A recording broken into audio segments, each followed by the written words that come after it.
They sell it like it's breaking through, but it all feels slightly used.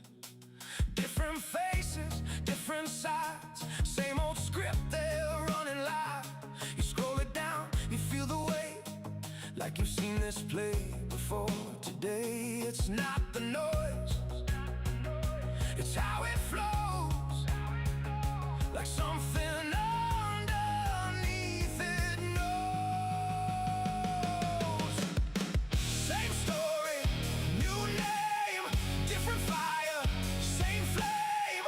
You can feel it when it hits, like it's already been written. This isn't chaos on the screen, it's a pattern in between. You don't need them to explain. You can see it's the same story, new name.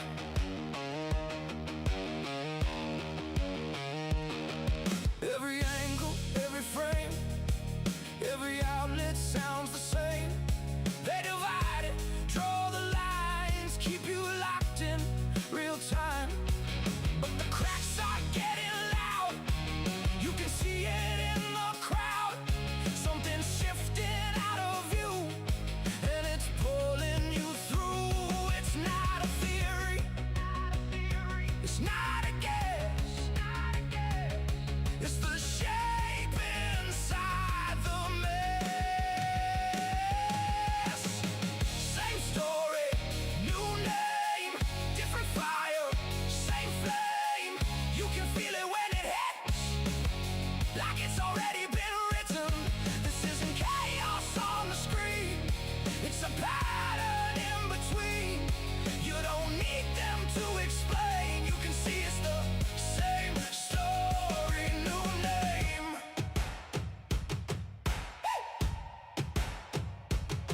They don't hide it, they just move it. Shift the language, repackage, prove it. You were never meant to trace the line,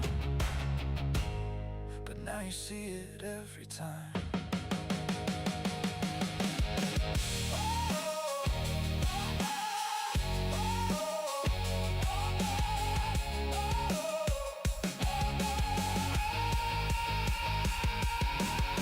Same story, new name, different mask, same game. Now you feel it in your bones, every signal, every tone. This isn't chaos on the screen, it's a system running deep. You don't need them to explain. You can see it's the same story, new name. It's not random, you're just finally seeing it.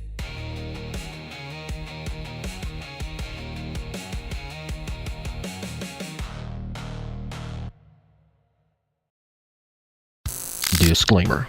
To the Pharisees and Karens out there, How dare you! all guests on this show do not reflect the opinions of the host. The purpose of this show is to have interesting conversations, stretch our minds, and grow. Not what we want! If you are looking for an echo chamber, viewer and listener discretion is advised.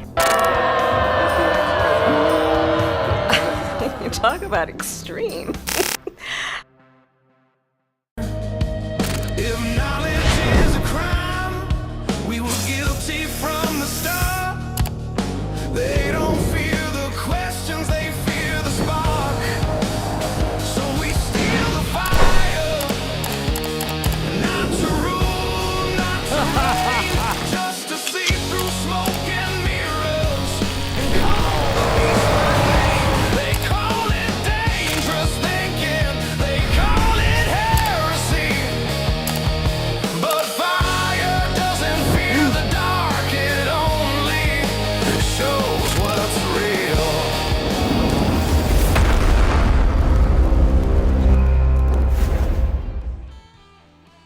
Hey guys, what is happening and what is up? Hey, hold out that glass, baby, because you know what time it is. We are about to fill it up. Hey, welcome to the Prometheus Lens podcast, the place where the conversations are always enlightening. And I am your host, Doc Brown, and here we like to use the allegory of the Prometheus Lens to take a second look at everything. Hey, if you are new to this channel, welcome to the hero's journey. Please be sure and hit that like button and smash that subscribe button. And while I got your attention, guys, please check out this banner down below with all of our social medias at their various platforms. That would be much appreciated. But what is going on, guys and gals and pals? Trying to iron out this live stuff. Last time I got told some of my music was too hot, so I've made some adjustments. Give me some feedback in the chat. Is the music drowning me out like it did last time? Hopefully not. Lowered it quite a bit. I'm excited to see you guys in the chat. A lot of the Fire fam is in the house. Thank you guys for coming out, showing your love and your support. Got a great conversation for you guys today. But before we get into that real quick, if you haven't noticed, at the bottom we have this little ticker. That's kind of giving you guys some updates on some stuff there if you'd like to donate. Information for the PayPal, the Venmo is on there. And also updating you guys this weekend, Saturday, May the 1st, I will be in Owensboro, Kentucky at Faithfluence with John Pounders, Marcus Rogers, and so many other big names in this Christian sphere. If you guys are in the Owensboro, Kentucky area and want to come out, hey, I'm going to have a table. Come on out and say hi, grab your book, get a picture. Let's get to know each other. Let's reason together, my people. Well, hey, I'm going to kill this music, and I'm excited for this conversation today. I've seen this guy making his rounds with some of my friends' shows. This is a subject that I recently covered on my other channel, the Prometheus Report. Just recently, Joe Rogan teamed up with Donald Trump, and they're trying to pass some legislation to get hallucinogenics FDA approved for various treatments. So this is kind of the subject of today. So this gentleman I'd like to welcome to the show for the first time, hopefully the first of many, to talk about his book and some of his research that pertains to this, Mr. Seth Kickliker. And I'd like to hit the share screen. We'll bring him up here. Let's see, split screen. Is that it? That is it. Hey, welcome, Seth. How you doing, brother? Hello, I'm Max chillin', brother. How are you doing today? Doing good. I actually got me some new Tennessee apparel, so I was like, I'm going to go really bright today. I'm going to let my light shine. You're looking sharp, man. You're a very colorful man. I can appreciate that. I've toned it down, but I wanted to represent the sexy bald people out there because I'm one of them now. So I was about to say you got a beautiful mane. What are you saying bald for? Is that like a Matrix? It's a weave. It's not real. No, it's I was born with it actually, but got to represent the baldies out there. Ironically so, I guess. I'm trying to be goofy. Don't worry about it. No, you're good, brother. Hey, I love a smart guy with a good sense of humor. Those are rare to find. Hey, man, for those maybe that haven't caught you on some of the other shows that I had mentioned earlier, or not familiar with you, what you do, and this awesome book that we're about to dive into today, just go ahead and introduce yourself to the audience, give everybody a feel of who you are and what you do, brother. Yeah, my name is Seth Kicklighter. I am a goofy young man who wrote a very insane, somewhat, I would say, very original book, Spirit Realm Shenanigans, an unhinged rant exposing the psychic fabrications of discarnate dweebs and Nephilim nitwits, which, if you can't tell by the title, is a very chaotic and comedy-infused, real nonfiction book with case studies and theories and a lot of, I'm connecting lore from all different sorts of areas. I cover what we're going to cover today is not so much the drug trip stuff. We will cover some of that near the end, which is very important, the DMT lockout aspect. But it's mostly going to be about astral travel and testimonies from, Robert Monroe and his 3 books and other sources like Kurt Leland's. So that's what my meat of the work is from, is astral travel, reincarnation memories, SSP memories, remote viewing, psychic information, channeled information, spirit releasement therapy, holistic healing methods, cross-examined. I'm cross-examining all these sources of what I believe are basically elaborate demonic deceptions. And, we'll get into the main theory in a minute, but I should say my social media is found. If you want to see me go crazy and wild on the internet, go to my X account, which is Sethlehem, which might be a username on here. I don't know, but it's Bethlehem with a Seth, and Sethlehem _ on Instagram if you want to see my wacky music photography as well. And my link tree is in my bio on those accounts, on both of them. And in that link tree, you'll find everything I got. My book, You can buy on Amazon, on PayHip through me directly. You can get my audiobook, which is free fully on YouTube and Spotify, and it is 34 hours. I'm sorry. And then we have all my podcast appearances are linked there, my contact, whatever you want to find. So go to my social media to find all that, and my YouTube account and all that stuff. Well, nice, man. Well, yeah, I'm definitely interested in this topic because I've not really covered, astral projection and the astral realm. 'Cause see, my big trailer park redneck butt thinks of even the DMT, like taking the hallucinogenics and things like that. You're kind of going to this same realm. So obviously I'm mistaken. So I want you to educate me and the listeners today. But I guess just starting off, easing in toes into the water to test it here, I guess. How did you stumble upon, this subject? What made you want to write a book about this? Well, I was brainwashed and retarded for many years, Doc, and I was definitely getting into I had this out-of-body experience in between the sleep state, which was very validating that I had a soul, which for a long time I denied when I was raised Christian and then went to be an agnostic atheist, kind of angry at the world, kind of dummy for a couple of years in my youth. And after my early 20s, like I think 21 or 22, I had this out-of-body thing that was very short-lived, but I could see myself and I was floating and it felt so real. And I was like, oh shoot, I guess I was wrong about a lot of things. I should probably figure this out. So I dive into pursuing it, astral travel, and I was like reading the Monroe trilogy, Kurt Leland's Otherwhere, these other sources, Emanuel Swedenborg's, and these are all things I'm going to be talking about today. And I got really into it, and I wasn't going deep into realms dealing with guides so much as I was floating around what they call real-time zone, quote-unquote, which is just the real world overlay, like you're a ghost floating around to different buildings. And I was doing a lot of that. And I had a lot of demonic harassment along the way, thinking, oh, I just got to raise my vibration and I'll attract the good stuff. And that's what they tell you. Or they say that like demons are actually, they'll either say they're real and they're lower astral entities, but they're non-biblical demons, or they'll say they're thought forms created by your own manifestations of fear, which is basically, oh, you expect it and you fear it, so you're projecting it from your subconscious, and that's what the bad encounters are. And it's literally the most propaganda thing you've ever heard in your life. But I pursued it, and I had some things that didn't add up. And one story I'll shorten here real quick is I was telling my roommate that, hey, one day I'm going to float down in your room and I'm going to spook you with my ghost body because I'm going to try to, astral project you. And even if you're astral projecting around people, they don't always really sense you, but there's people that say you can do it and it's a little bit more elaborate. So I was thinking one day I'll do that. So I go down and I'm floating around to his room one day, and I finally get the control to like do it well early in. And I see him playing video games in his room, and I don't know what it was. It was something like some RuneScape looking stuff. And I could see the details of the game on the screen. I could see him perfectly. There was nothing about it that seemed weird, right? And I'm trying to mess with him, and I'm going, no homo, but I'm going in and out of his body, floating through him, and seeing if he can sense me, because I'm giggling, I'm astral giggling through this whole process, and I'm thinking he's gonna notice this is hilarious. And I was just trying to mess with him, and then I end up going back to my room upstairs and going to my body, and then I walk downstairs to see. I'm gonna be like, hey, did you notice anything weird just now? You got any ectoplasm on you, bro? That was my goal here. And I open his door, and blammo, he's not even home. He wasn't home, and I saw him as if it was perfectly there, and I said, that's weird. That doesn't make any sense. And then I did some research, and they said, yeah, it's a thought form. You just wanted to see him. Your desire and your belief that he was there created a projection, but everything else in the room was perfect.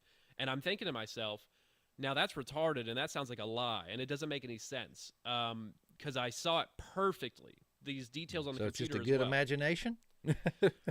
Well, that's what they want you to think. And I said, well, then how can I trust anything I see if that's how it... But everything else was real looking, the house and everything. So I was like, this doesn't make any sense. So I end up not immediately coming to the conclusions that I come to, which I'll get into in a second. But that was like my first, okay, this doesn't make any sense. I need to figure this out. And it took me a while to come to the conclusions I did, which I guess, short explanation of my overall theory of my book is that I focus today on astral travel, and I'm talking about that a lot, but it's what it filters into after that. But astral travel, the astral realms people go to, and we're going to listen to I'm going to read testimonies excerpts from these books so that people understand the layers of what I'm talking about. If I just talk shit and I start just saying what I believe, I'm not going to convince nobody of nothing. But if I read the excerpts and sources of these people, I can convince a lot of people of what's going on here, because it's going to be more entertaining as well.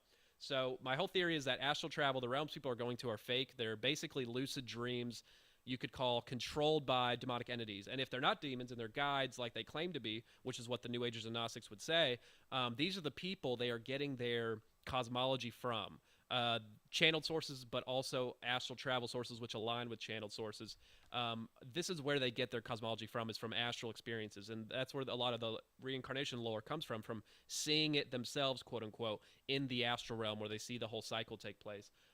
So there's a lot. Basically, I'm saying they control it, not just really well. No, I'm saying it's perfect, masterful. I want to use the word godlike, regretfully so, control, because that's the level people need to understand. And when I say control, I don't just mean the visuals of what they're seeing, but also they guide your intuition. They can put thoughts in your head just like they can when we're in the waking world, but they can control your perception, your intuition, your lucidity can be controlled. I'm sure you can kind of counteract a little bit with your own, mind, but for the most part, you are a puppet if you are doing divination and going out of your body, which God tells you not to do for a reason.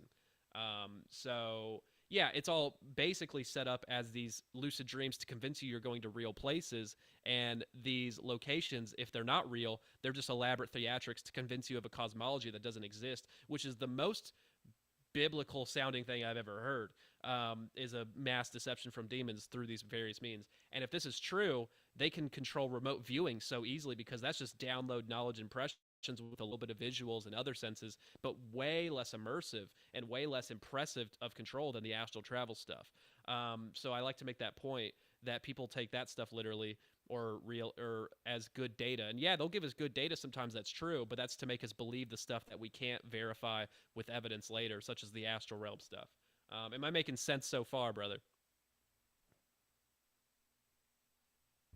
No, I was sitting there tracking all that stuff, but like I said, I've heard 30,000 foot view stuff, from people in passing. So I'm really interested to take the deep dive with you. So, and that's another thing too, just from what little bit I've heard you talk about some of this stuff, it's almost like the Matrix. That's kind of why I made that thumbnail artwork the way I did. Like the I love it. Thank you so much. Strings. Oh yeah. So so this is literally these demons are the architects, so to speak, yes, of the Matrix. They are architecting. I mean, the thing is, it's not a real Matrix in the way that they want you to think. It's not the Gnostic story that they want you to think. They're giving you this astral realm cosmology to convince you of exactly that prison planet thing. Now, they'll give New Agers a more love and light type of version of it, and then they'll give the darker people who, they can read your mind. They're going to cater to you what you're more likely to accept, and then they'll give the more dark stuff, the more prison planet, darker side of it. Same reincarnation coin. They'll give that to people who think they're smarter, but I would say they're still equally deceived. But it's the same thing. They're giving you this, and here's the thing. They're going through elaborate storylines and characters and interactions to make you think it's a literal place and literal thing, because you're an asset now. Especially these authors, you're coming back and you're sharing it with the world. And if you're an author and you're writing a book about it, like Monroe did and became the most popular source of the astral travel lore in the world, and started the Monroe Institute, which is this Harry Potter school for psychic abilities, wizard stuff. He's the most influential out there. So he's getting more experiences than most people that are more elaborate. But they're just going through these means to convince you of lies, which don't exist. And the whole takeaway is that they control it perfectly, and they cycle that into all psychic-derived information, and it also affects not dreams, but a lot of them. Near-death experiences, same logic here. Drug trips, where you're going out of body, DMT, we'll talk about later. It's all a unified tool of deception that filters into every trance state, out-of-body experience or vision quest or whatever you want to call it. It's all one tool, and this is me trying to show it in a very admitted light by these beings, where you're going, oh, well, they're admitting they can do this, so this means we have to at least look at the potential that everything else is fake. You know what I'm saying? Mm-hmm. Yeah, and I said the same thing kind of with the whole fallen angel stuff. It's the same story we see, throughout the world throughout history, but the names have changed, or they, But how they rebranded, describe yeah. how they look. So yeah, it's like you said, they present themselves to, or in a way that the person they're trying to, talk to will accept and believe. So Yes. the And Indians it's had also the star people, and on down yeah. the line. Now it's aliens. Yep. It's also strategically smart for them to muddy the waters with all sorts of different beliefs and all these different things instead of creating one counter idea, especially because then Christianity would be, it would, like they created all these religions besides Christianity to water it down and make it seem like nothing, like one in a big barrel of belief systems, as opposed to getting one counter belief system that's coherent in all ways, which most of them are reincarnation based and a lie, and none of them are have the biblical afterlife and narrative of Jesus. But they spread it out. They spread themselves thin because people will gravitate towards whatever makes sense to them in the moment. They're not going to cross reference all these belief systems. It's just not. It's not feasible for most people. So that's why I think it's smarter for them to muddy the waters with all these sorts of different characters and names and cultural tie-ins. So that's a factor to keep in mind. But let me know when you're ready, and we'll hop into this stuff, man. Oh, I'm ready. Go right ahead. And All what's right. cool though is like I've been really nerdily studying the Dragon Court for my book that I'm working on now, and it's kind of slipped into the divine feminine stuff that Stephen's always talking about. Oh, he loves So talking about it. yeah, yeah, and so even that's kind of overlaid in there, with the Scythians, and they did ancestor worship, and tried to contact this other world. So I'm even seeing some of this stuff It that was you're talking about in the entities ancient claiming world. to be ancestors. Keep in mind. Yeah. So it's demons. You know what I'm saying? Mm-hmm. So it's all the same, thing ultimately. But they're spreading themselves thin with these characters. Is my point. But yeah, man, it's crazy. I'm basically gonna be doing here a reading of various excerpts from. In my book, I do 80 pages on the astral travel lore, I believe, and about 20 each is dedicated to each book. And I'm covering Monroe's 3 out-of-body books, which are the most popular in the world and most influential, and Kurt Leland's Otherwhere, who is a Monroe Institute contributor. And he was trained at the Monroe Institute, and he's a big-time out-of-body traveler. He's just less popular and less well-known, but his book has a lot of insights that most do not share, which I think is very revealing and matches up with my theories. So I'm going to start with the heavy stuff, like the more directed missions of control. And I'm going to read – the second one's going to be the longest, so bear with me. But it's going to be I'm trying to do these in an order that has a whole flow with it and the ideas presented. So I'll just what stop was his rambling. name? Robert Monroe. I'm going to call him Bob, though. He's very famous. He's dead.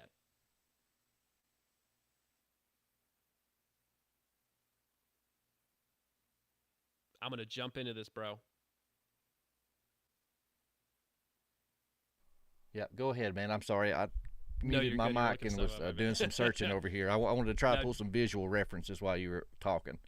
Oh, do your thing, man. Yeah. Okay. So I'm going to be reading, starting with Monroe's second book. This is something he talks about one time in one paragraph in the entirety of his 3 books, and never again, which is, I think, says a lot. So he's talking about his guides that are teaching him stuff. And he says verbatim, a favorite and quick learn forever method of theirs was simulation. It was based on their ability to create and place into a human consciousness, mind, or an earth-type situation so real and so overwhelming that I could not tell reality from illusion. I do not know the limits of such simulation, talent, or technology, nor do I know the extent to which they employ the technique. It may only be in my particular case, but I doubt it. The potentials of its application in other ways begs for broad speculation. In my own pattern, it was usually applied as an instant cleanup of minor emotional patterns that blocked or distorted my clarity of perception or my stability. Usually, I was unaware of such dysfunction. They would note it and offer to take care of the problem. I would be informed that the lesson was about to take place with my consent. Yet, once in the simulation, it became absolutely and totally real, and I lived it. If I did not come up with the desired action, the simulation would be repeated until I did. Even in the repetition, I could not break through the reality of the simulation. Yet once the training sequence was completed, I then knew what it was for. Suppose questions about motives seemed irrelevant, or perhaps I didn't want to endanger the good thing I had going for me. Okay, so there's a lot of things there that he not only just admits that they have the complete admitted ability to fabricate false simulations that are so real he forgets he's in a simulation, which is again affecting his lucidity, which we'll talk more about later. He is admitting that this could be used in more instances, and he's just not aware. But he doesn't want to question it because he doesn't want to endanger his forbidden knowledge access and his good thing he's got going for him. So that's a pretty flat and gross admission of their power, and you're going to see how ridiculous it gets in the next story. But are you tracking so far, my dude? Oh yeah, which I just pulled up his website. I got it over here on the share screen for everybody. It's pretty wild. It's an eye-catching website for sure. So it's showing, I guess, going into the eye there and traveling New through Age the astral Central. realm. Yeah, it's totally a real place, guys. Go do it. So anyway, that's admitting already that they have this ability. Now, is it all fake? That's not what they're saying. That's what I'm saying based on what we're going to read further and analysis, because they are obviously doing very theatrical things here. For what purpose? It seems weird if they're giving him true information about true realms, to go through these theatrics seems kind of unnecessary, but we'll get there. So now I'm going to be reading from Kurt Leland's Otherware book, and he is going to talk about this simulation realm more directly and more, because Monroe doesn't share any details. He just says that, which is crazy never to talk about it again, because he knows how it will come off probably. But Leland is talking about this in detail, and he says he is going into an astral escape room. The guides he has want to put him in this astral simulation and tell him, hey, you got to figure out how to escape, and you're not going to leave till you figure it out, which is a little scary, but whatever. And they put him in this, 1600, 1500 type year Italy area, he believes, and it's a castle. He's in this castle, and there's all this Renaissance type furniture and atmosphere around him. And he is saying, he says, I looked down at the drawing table where I found a complex perspective study of a cathedral drawn in ink on a piece of parchment. The sketch was in the style of the Renaissance. Could this be a past life, one in which I'd been an artist or architectural draftsman? So this man is told he's going into a simulation, and once he's in it, he immediately thinks, I wonder if this is a past life memory, which is stupid for many reasons. One, you don't have autonomy in a memory like he's doing. You're just reliving it. And two, they just told him he's going into a simulation, but his lucidity is instantly dimmed and affected, making him dumber. And we'll talk about that after the story, why that's really important and what's going on there. But so yeah, that's what happens. And then he says, as instructed, I looked for clues. A quick scan showed me that there was no door. Perhaps it was concealed like a trap door. After all, I seem to be a prisoner of sorts. So it's not a copy and paste of a real building, because otherwise there would be a door. So this is again showing it's all simulation, it's all controlled. And it's not technology, it's consciousness, but we'll get into that later. So and what was the name of that movie with Leonardo DiCaprio back in the day? Inception. Yes, he had the spinning top. That's how you could tell if he was in the dream state or not. It's stupid, but yeah, that's essentially it. And I'll reference that a bit later, or actually pretty soon here, because there's some parallels for sure with the whole going inside one to another aspect. But we'll get there. So this guy's in this place. He thinks he's living a past life. Then he's like, wait, no, that's not it. And now he says, I looked down at the drawing table again. The architectural rendering was gone. In its place, I found a piece of typing paper turned sideways. On it was a child's crayon drawing of a landscape, a bright blue sky with a smiling sun and puffy white clouds, green grass, and a poorly drawn cow grazing by a metal gate. Before I had a chance to ask myself what such a drawing was doing in the Renaissance, however, I found myself inside it, a real-life figure projected into a cartoon. A wind of colors flew by, the sun set, and the crescent moon lying on its side rose up.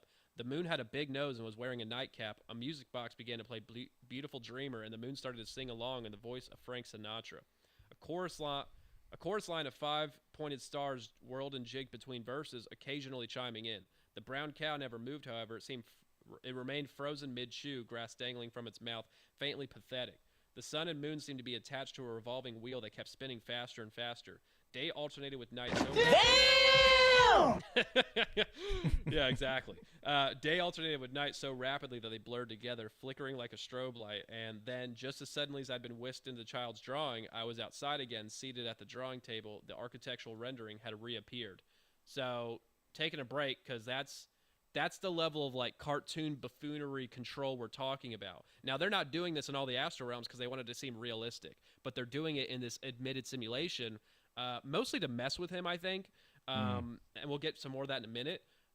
Well, actually, they kind of reveal why, but I'll get to that in a Which, minute. I mean, that was so But it gets crazy. It reminded me of that song back in the day, Creedence Clearwater Revival, Looking Out My Back Door. You remember that one? Tambourines and elephants are playing in the band. Talking about all this crazy shit he's seen out in his yard. If you sing the whole song, I might remember, but no. If you want to serenade me, you're welcome to. Hey, I tend to do that from time to time, but I'll spare you. Oh my gosh. Anyway, so it gets crazier. This is the longest one. Like I said, it's not done. He again forgets why he's there. His lucidity's dropping. He's forgetting what to do, and then he remembers again. And I think this is them just implanting thoughts, controlling his lucidity, because they tend to do that throughout this entire process. But then he says, the study vanished, and I found myself wandering through a desert with a clarity of logic that startled me. Mind control stuff going on. I resolved to seek out the witches and warlocks who must have been responsible for this bizarre change of scenery. Even though he knows they just put him in a simulation, he's forgetting.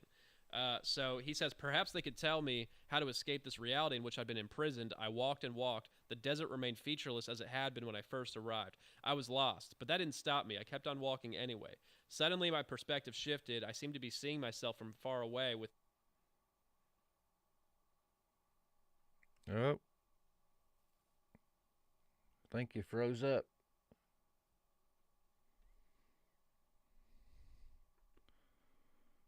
That I would be trapped in this barren reality, wherever and whatever it was. What's up? Oh, for a second there, on my end anyway, you locked up. I thought I lost you. I'm sorry. No, you're good. You're good. I'm finishing this quote. It says, forever, I'd be lost in this barren reality, wherever and whatever it was. Forever. Without transition, I found myself back in the architect's study. So now he's on this planet where he's a giant man, bigger than the planet, and revolving it with its own gravitational field and everything. Like, the physics of this stuff is very dreamlike, and it can be, like I said, expertly controlled, even in a way that doesn't line up with our physics. So if that's possible, keep in mind the rest of this, what we're going to read, is totally potentially fabricated. So, and they're admitting they have this power. So keep that in mind. This is not a theory. This is them saying, no, we have this ability. And then he again forgets why he's there, and then this concealed door opens up, and then this lady walks in, and she is basically one of the guides coming as a woman into this dream realm, and she says to him, let me ask you something, the instructor said. Where on earth are you able to walk through a crayon drawing while the sun smiles at you and the moon and stars are singing? Your study contains bits and pieces from every historic period from the last 500 years. We threw in everything but the kitchen sink to get you to realize this was a dream, and we finally had to put that in too. All you had to do was realize the utter impossibility of everything you were perceiving and tell yourself you must be dreaming. So they're saying, hey, all you had to do was figure out you're dreaming, and you would escape. That's what I do. So I used to be a lucid dreamer when I was a kid, man. And really? That's how I would pull myself out of the dream. I could control everything. And then when it would get so crazy, or scary, I would tell myself, oh, this is a dream. This is a dream. Wake up. And I could wake myself up. That's crazy.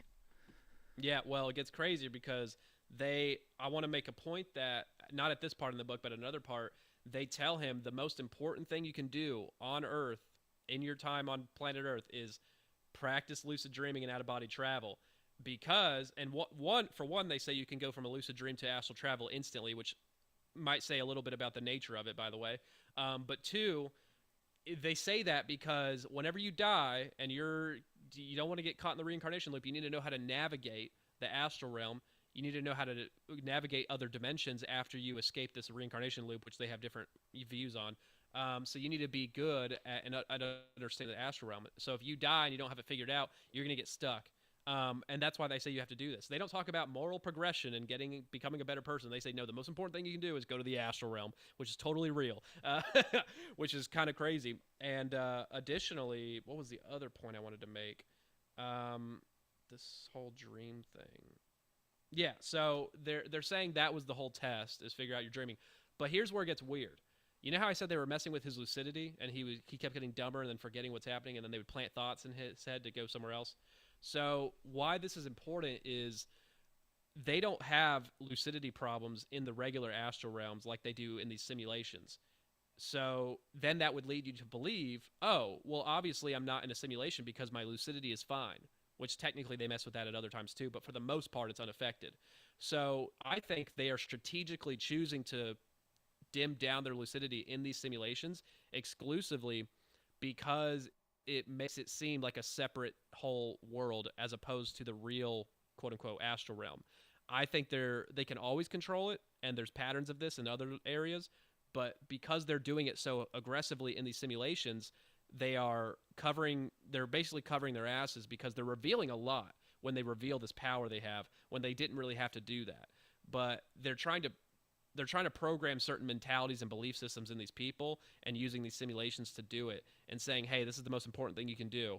Focus on this. Keep going out of body. Keep merging with us. So I think the lucidity dimming timing is very important here. I don't know if that makes sense or not. Yeah, and I was just looking too, like on their little website, like their courses. I'll bring it up real fast. This is crazy, and it kind of goes with like stuff I talk about too. Like, and actually, that book I'm reading, that Nicholas DeVere Dragon Legacy, talks about how the New Age and all this stuff that they try to teach them is just a money racket because only the people, in his opinion, only people with the dragon bloodline can achieve, these experiences and things like that. That's in the blood. But like right here, they got all these different programs. 8 to 12 weeks for $600, and that's cheap compared to some of these others. 5 days gateway voyage. $1,100 to almost $3,000. It seems it's a very lucrative business because only the rich people can afford to travel. Yeah, well, I did the DIY poor person version, and I did just fine. But if I went to that wizard school, I probably would have had some even crazier experiences. But I am very lucky the Lord pulled me out of that before I got too deep in, because that is a dangerous rabbit hole to be projecting into, literally. So yeah, man, it gets crazier from there. But those are two sources of some of the top astral travelers. The number one and another big one admitting this is totally what their power is, and they admit, the guides who are maybe demons totally admit to this ability. So people, I've never heard anybody talk about those testimonies and about this astral simulation thing, except maybe glossed over in regression memory access lore a little bit, but not in like a totally fabricated sequencing. I think Carla Turner maybe talked about it a little bit, but not in the way that I am with the astral realm and being a fabrication. So I just find it interesting that I'm the first to present this idea cohesively, at least, which is kind of crazy because it's kind of in your face. I'm kind of shocked, but there's more, a lot more. So we're going to get into Monroe's concept of rote, which is ROTE. And a rote to him is his word for a download, where like a knowledge packet and instant metaphysical transfer of information. They telepathically communicate in the astral, but instead of going back and forth like we're talking, they can just say, here, take this. And then you instantly get a download of tons of complex information instantly where you fully understand it. And yeah, the details might fade in your memory pretty fast, but overall, you'll understand a complex topic instantly because they download it into you, which a lot of experiencers of all kinds of demonic harassment, abductions, out-of-body travelers, they all talk about downloads all the time. And on all our famous movies and music, a lot of it, the authors and writers said, it came to me in a download. I just woke up and it came out. That's a download. So it's coming from spirits. So any astral entity can apparently share a download with any other astral entity, except the astral travelers. They don't seem to be able to do this, which is interesting. Just the entities you meet, which are not human. So not only can it be a download of information, but sometimes if they want it to, it can be a whole simulation, which is what we're about to talk about. Bob is at one point in the astral meeting this entity who goes by, his name that he is translated to English is Z-55/Lu, L-O-U, which is a dumb, fake, made-up alien name. And this is an alien from another planet, maybe another dimension, but he's a dead soul from another planet, and he's traveling to Earth to find a new home to reincarnate on in a new realm. So he's from another realm, he's a spirit, but he's an alien. And he's trying to tell Bob how he died on his home planet and how he got here. So instead of just telling him, which he could pretty quickly, he gives him a rote. And in this rote, it's a download, but it's also, he's immersed instantly shifted to another area, and it's a simulation. So he's on this home planet of this guy now, but instead of reliving the memory, he's actually got autonomy and he's moving around in his own body. Now, it's not clear what body he's in, he doesn't say, but he blends in with everybody else there. And he says they're humanoid, but they're not human. They look like human, and they have, cities that look like Earth, but it's different. It's close. So he's walking around having some awkward interactions with some people, but interacting with people. And then he is getting harassed by some military type looking for identification. And they're speaking, they're communicating. I don't know what language. Maybe it's English. That would be funny.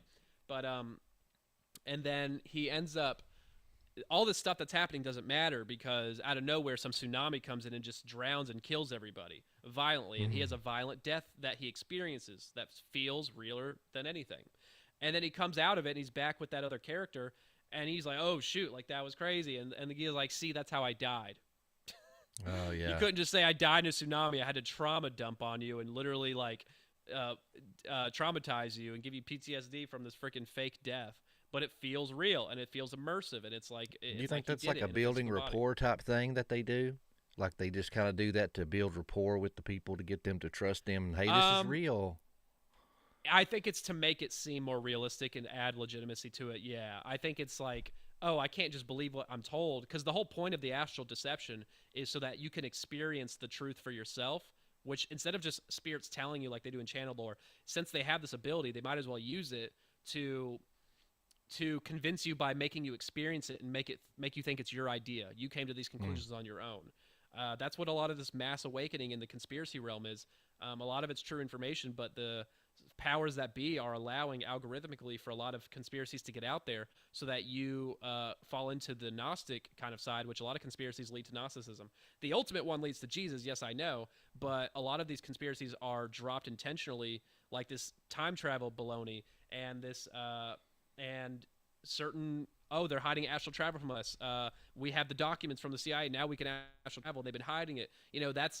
They're like, oh, you caught us. We totally were keeping it from you. But really, it's to initiate you into these secret society, occult ritual, divination stuff, which is becoming more popular every day. So it's the same logic. They need to make you think it was your idea. And that's where the manipulation, the Bible says there's a great deception coming, not a weak-ass, unimpressive one. It's going to be great and elaborate. And this ability is the main conduit, I think, in the information realm for it. So I hope that makes sense, at least. All right, bet. Well, staying on that topic, moving to the inception thing we were talking about earlier, because this is very relevant. I call this one roteception, and it's the idea of, I'm not going to explain the entire story because it's super convoluted and crazy, and we don't got time for that. But the short version is Bob is in the astral in book 2 and meets these astral spirits from another planet, alien spirits, and they're on an astral tour bus to Earth, taking a literal tour over the galaxy on a bus with a tour guide and everything. It's super corny and stupid sounding. Nice. And they have Magic like school teenager... bus. Yeah, no, literally, it's like that in the astral. It's crazy. And these spirits are on a tour, and essentially Bob is talking to this character he names BB, and that's the alien spirit. He names him BB, which is annoying, and I hate to use it, but whatever. And his BB's friend is called AA, which, sorry, it's annoying, but those are their names. So it's not Netanyahu, BB is it? Oh my gosh, it might be. That would be a crazy reveal, actually. No, but so BB is talking to Bob and telling him what he lost his friend AA, because AA saw Earth and wanted to go incarnate there because it looked fun. And he's talking about Earth like it's a roller coaster ride. And since there's no time to them, an incarnation can happen and they can come right out like it's a ride. So, because there's no time. So it's kind of loosey-goosey with that. And BB is telling him what happened. And instead of just telling him, he gives Bob a rote. So Bob is now reliving BB's memories. But instead of having autonomy, he's reliving the memory so he doesn't have control in it. So he has no control and he's just living it out. And he's going through the waves and showing how BB is having this interaction with his friend. And his friend goes and lives on Earth for a whole life and then comes out like it's a ride. And then AA is sharing a rote with BB, who is now in the perception of Bob. And then now Bob is in BB's character going inside this other rote, living out AA's Earth human life. And it's going one into the other. Now, that's the story they're telling. but it's not really going one deeper into the next. It is actually just switching simulations to a new simulation. It's just switching. Now, they want you to believe it's going one into another Russian doll style, like it could be infinite, because technically it could at that point, to kind of expand this whole consciousness, we're all connected, everything's infinite concept, which comes into other flavors in other areas. So I think that's important to note. It's not going deeper, it's just switching to a new simulation. But they're so good at conveying this transition that you can't tell the difference. Do you know what I'm saying? Mm-hmm. Which I had aligns with the somebody whole in the Inception chat lore. that asked this question. I thought it was worth asking you. Let me throw it up.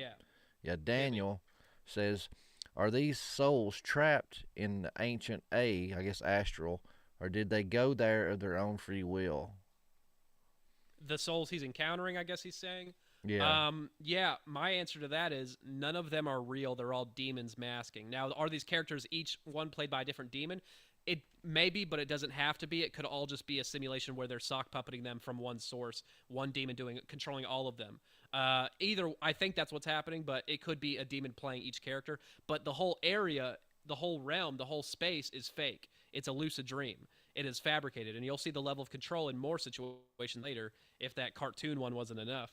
But they're not real entities. They're not who they say they are. They're just masking as characters to give you an idea of a non-biblical cosmology. That's all it is. It's a vision. It's a false vision. And we'll get into the Bible and how it backs this concept up at the end of this whole presentation. So I hope that answers your question. It makes sense. Yeah. That's one thing. He brought that up there, and I'm like, that's a pretty good question. I'll throw that up there. Yeah, well, a lot of New Agers and Gnostics.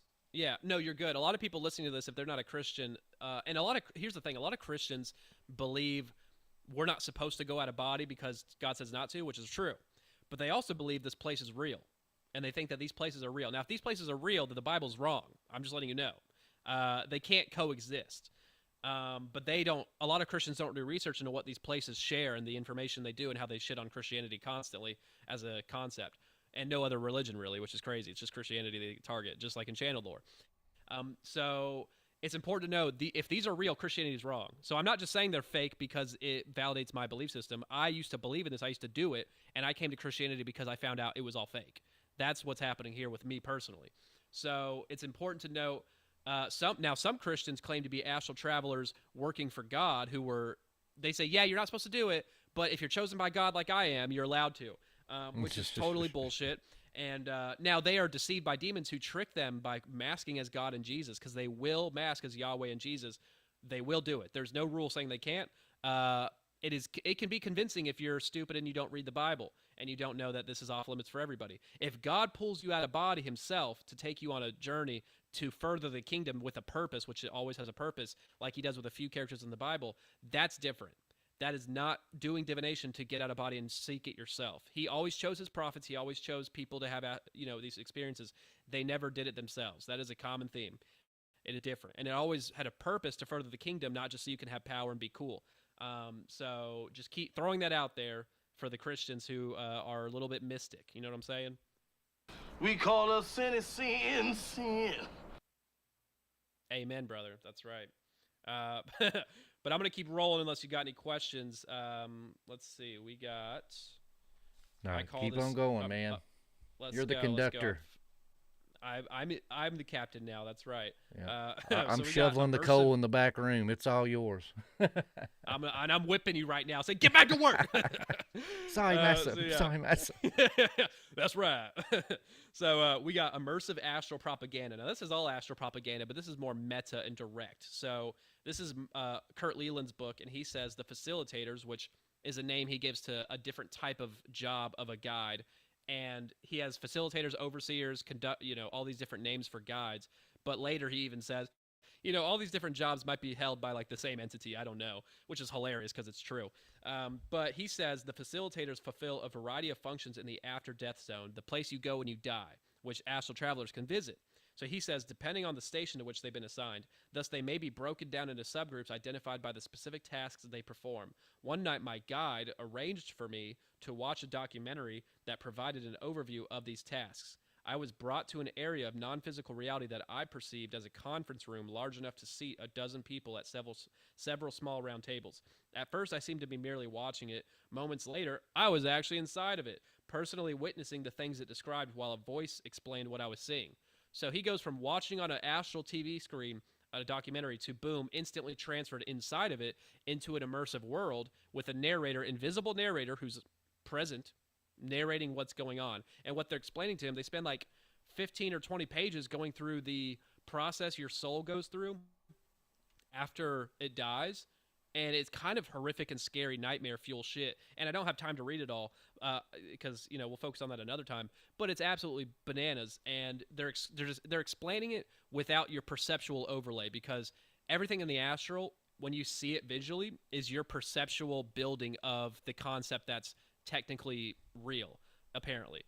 So people will see the same places differently, and they'll explain it away as, oh, that's your perception building it. So an alien going to the same realm might have a version that's more accustomed to their home world because it makes sense to them. So that's how they explain all the discrepancies visually. It kind of makes sense, but it's totally an excuse for all the discrepancies that happen throughout the lore that don't align. They just say, oh, you perceived it differently. That's your subconscious doing that. That's the excuse for everything. So they're telling you, the documentary they're showing him, the process of the afterlife, they're showing you without the rose-colored glasses of your subconscious. And it is horrifying. But they describe it like it's not that bad. And it's kind of symbolic and weird. But I'm just letting you know, it doesn't sound fun. And it's definitely not what Jesus talks about. So yeah, so that's just showing one. They're moving him around, they're controlling him the whole time.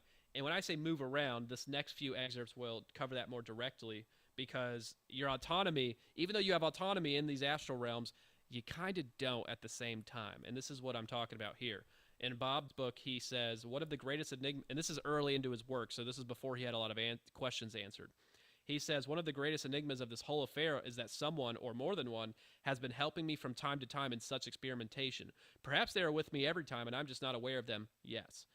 I do not know who these helpers are or why they are helping me. They certainly do not seem to be guardian angels. Their assistance seems to be more of their choosing and deliberation than mine. They are rarely friendly in the sense that we understand the term. The feeling of gentle but firm hands on each side of me was very strong. The same hands turning me around to leave, as much as one steers a blind person, could not have been more vivid. So he's saying, even in the astral, I'm feeling literal hands push me around, and I don't see them. And they might always be with me, and they are always with you because they're facilitating the entire thing, but they don't want you to know that. They want you to think you have freedom in this astral realm. When you do not, you are never alone. And there's no evidence that you're ever alone, because they're always showing up whenever you think you're alone at the randomest times to show up to help you.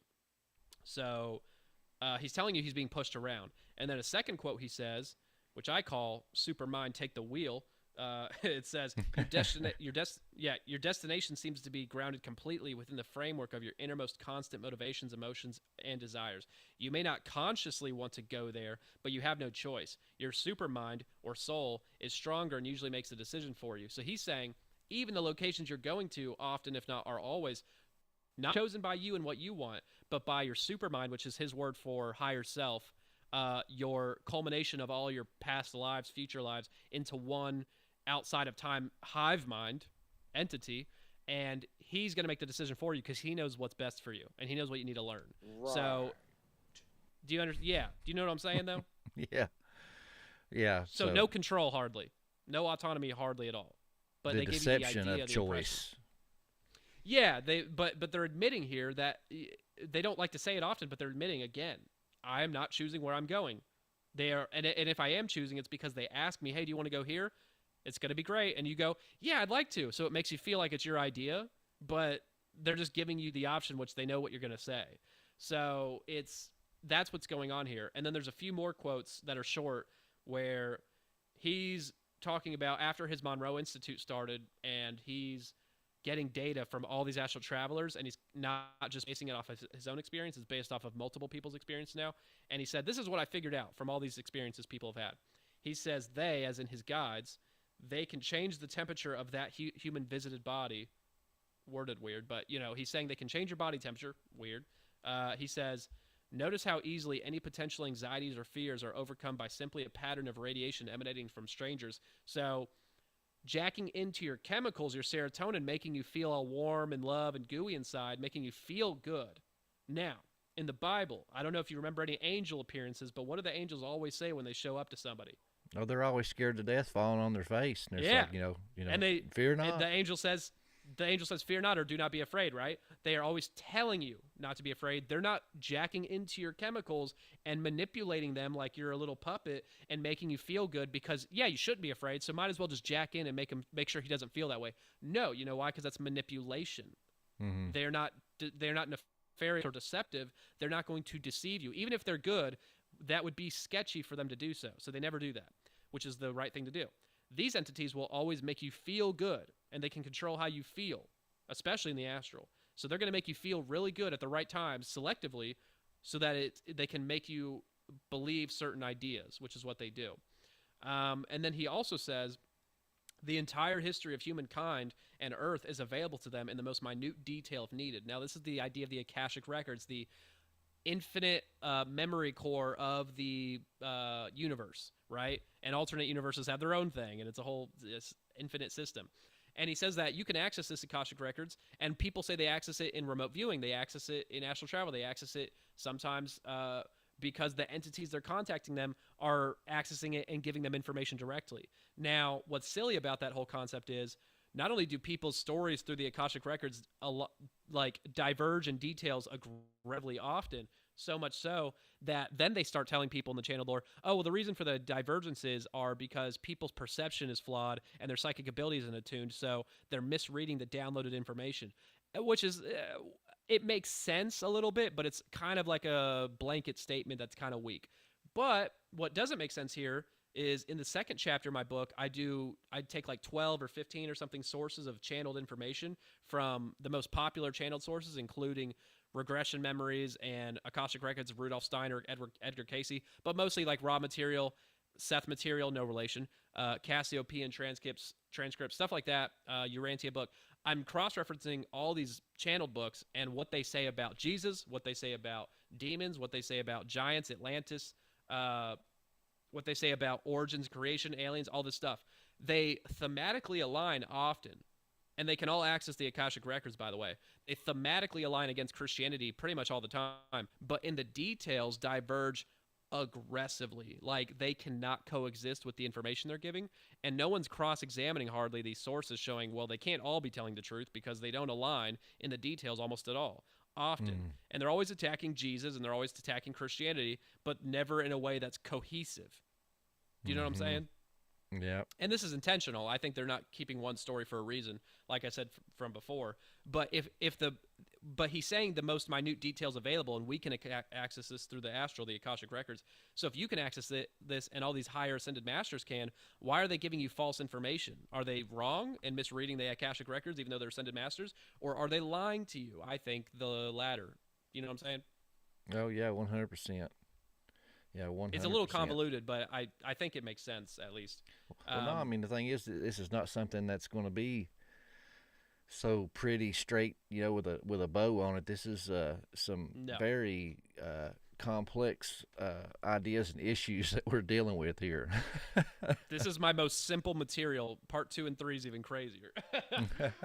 By the way, but yeah, this is the most important, I think, as far as it proves my vision concept. Which, like I said, if this is true in the astral, we can't trust any psychic information. And also, the Bible totally explains us not to access it via divination for a reason, because it's going to be false visions. And we'll get into verses later that talk about that. But yeah, another quote is, and if you couldn't do it, why warn about it? You know what I mean? No, It exactly. would have no teeth whatsoever if you couldn't do it. So if they're warning you not to do it, then obviously you can do it. You know what I'm saying? But they're offering you that door. But I can only show you the door. You're the one that has to Right? walk through it. And nobody else is warning against these practices, by the way. I mean, a little bit of sects of, like, I think Islam says, oh, be careful with this, it's dangerous, to not totally lose credibility. But Christianity is the only one that really hammers against divination in general. The only one. Wonder why. So yeah, the other quote they say is, not only can they utilize the vocal cords and breathing apparatus, channeling, but they also have total access to the memory storage lodged in the individual. Now, this is important. they're admitting these entities, whoever they are, have total access to all of your memories. Now, if I was a group of demons and I had access to everybody's memories, I could build a lot of fake prophecies if I had all their data. And I think they're a hive mind Borg, all telepathically connected to one source, all the demons, which makes them sort of like an etheric AI with data analysis, Mind which flayer. we'll get into more of that later. Yeah, but it makes sense that if you're a data collecting hive mind and you have, think about your phone's data on you, what it can predict about you from just your knowledge of that. Now add in all your memories and your thoughts and your beliefs that they can read like a book instantly. And then you add that to the hive mind data collection board. You could probably give mediums who you contact a lot of seemingly accurate accurate prophecies. And with these prophecies, these that are false but might come true because you have data which can know things in advance, but that way, you could make people think you're some omnipresent source or that mediums are right because they were getting this information, but really they're just getting data analysis from demons and giving you, and they only look at the hits, by the way. There's a lot of misses in mediumship, by the way, but if you get a hit, boom, you got a new believer. And also, if you get let's say you go to a medium and they tell you, hey, you're going to get a job promotion soon, you're going to be successful and get a raise and all this, and it's going to be great, and you're like, oh, hell yeah, that's awesome. You want not to only believe is your it. not only is your belief acting as a permission slip for demons to now go on assignment and perform acts in your life to make things more likely to take place, which is part of it, but also maybe they already had your boss's mind read and they knew they were about to promote you because they had some opening happening and you're the most likely candidate, so they already knew this was going to happen. You know what I'm saying? And then they can prophesy it, and then you're like, oh, wow, this medium knew so much. But no, it's literally just they are watching us, and they have our data. That's They're all watchers. it is. Yeah, no, exactly. And they remember these things because they're a hive mind. And I think that's an important layer here. Because Like that's an how AI they system do all this. going on to It a is. No, website that says yes to all cookies. No, yeah, and it's the consent of it, man, and that's how they operate off these laws, and it's loopholes. So I think that's what's going on here, and he's admitting, the New Age source, that they have full access to our memory, and I just think that's an important idea and concept to hammer down for the implications of it.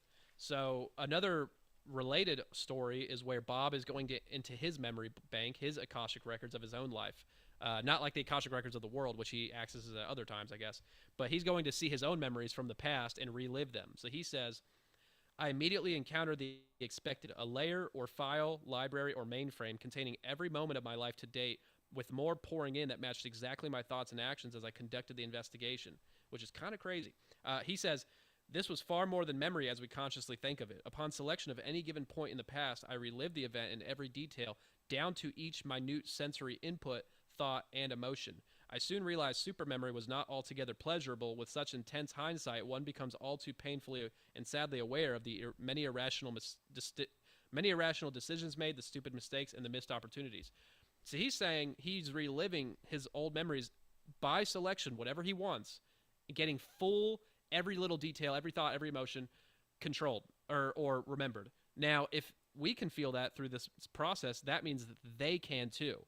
Every little detail. They can know our hearts better than we know ourselves because they have a full memory and can access the entirety of us, which we forget and compartmentalize so much of ourselves, that they know ourselves better than we know ourselves. Does that make sense in any way? Yeah.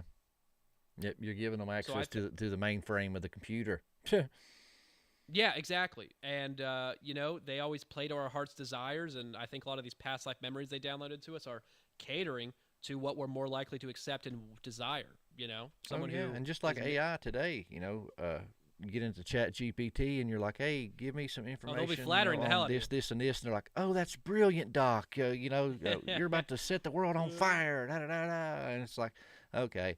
I enjoy a good ego stroke as like anybody else, but I can definitely see how that could be appealing to stroking your ego. And then I even had a conversation with somebody not too long ago. I'm like, they're doing studies that since AI and Chat GPT and all this stuff, people are getting more stupid.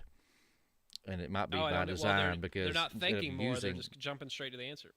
Yeah, instead of using the tool, they are relying on the tool. And back in the day, they didn't have calculators, so the older folks, they could just pop off math like it ain't nothing, where nowadays, kids have to use their phone calculator for simple math.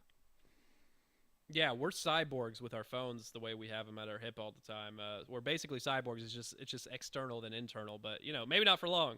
But that's the way things are going. But I'm gonna keep this train moving, bro, because we got some material to get through. Yeah, yeah, right.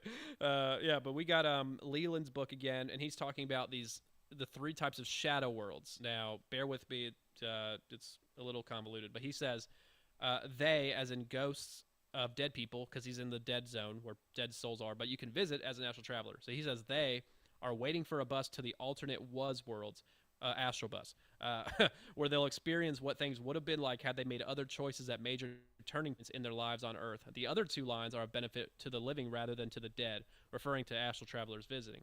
And he says the alternate is worlds may be visited by people who want to see what their present life would be like had they made different decisions at some point in the past.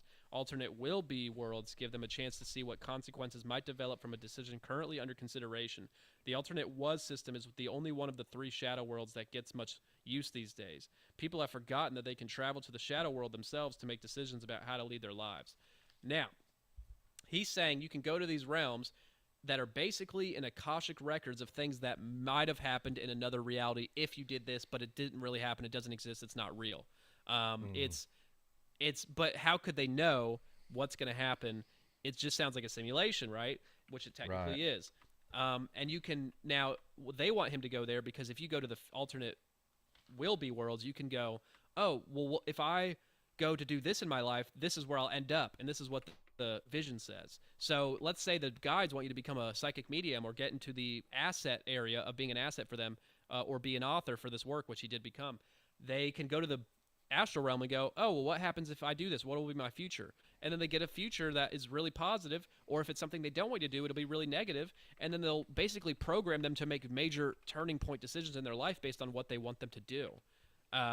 And other weird layers of this is that so there's no other astral traveler I've seen talk about this, and I did my research and I could not find anybody talking about these 3 shadow worlds. I find that very suspect because these guides tell him that our asylums in our world, the crazy house, are filled. It just says filled. It doesn't say how many, but it makes it sound like a lot. It says these asylums are filled with people who went to these worlds so much that they come back and forget what past, present, future is like, and that they are now crazy and go insane. Now, this is a double, 2 birds with 1 stone. One, they are making an excuse for all the crazy people being astral travelers, and they said that they went crazy because they went without guidance. And they're trying to program this idea in you, hey, you need a guide with you all the time. Because guess what? They're always going to be there, and they don't want you to think that they're always there. They want you to think that you're free, but they're always going to be there. And when you find out they're always there, which you will find out, they are going to want you to be cool with it. So they're programming you to be scared of not having a guide with you, which, like I said, they're already there. And another layer is, if you say all these crazy people are there and getting schizophrenia because of their astral travel shit, instead of the demonic harassment spiritual warfare story, which is what I think a lot of schizophrenia, most of it is, you're also covering that up at the same time and not acknowledging it because they never will acknowledge anything like that in the astral. I find that very suspect and a big tell. Oh, yeah. And I was trying to pull this up. I had to keep searching to find the actual name of it. But as you was talking, it reminded me of this movie in the 90s. Have you ever seen this? It's called Defending Your Life. I don't think so.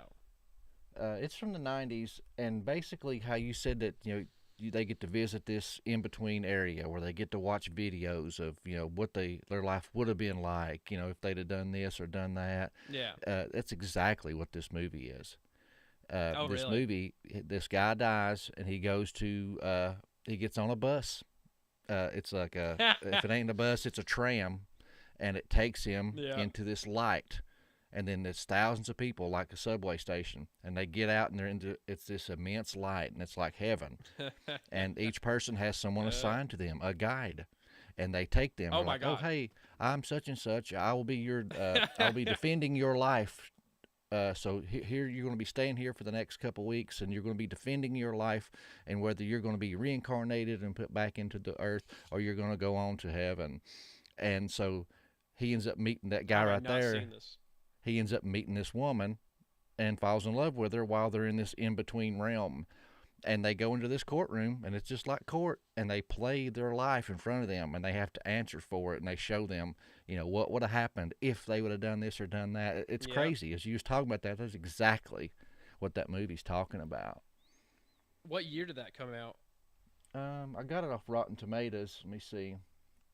It should have 1991.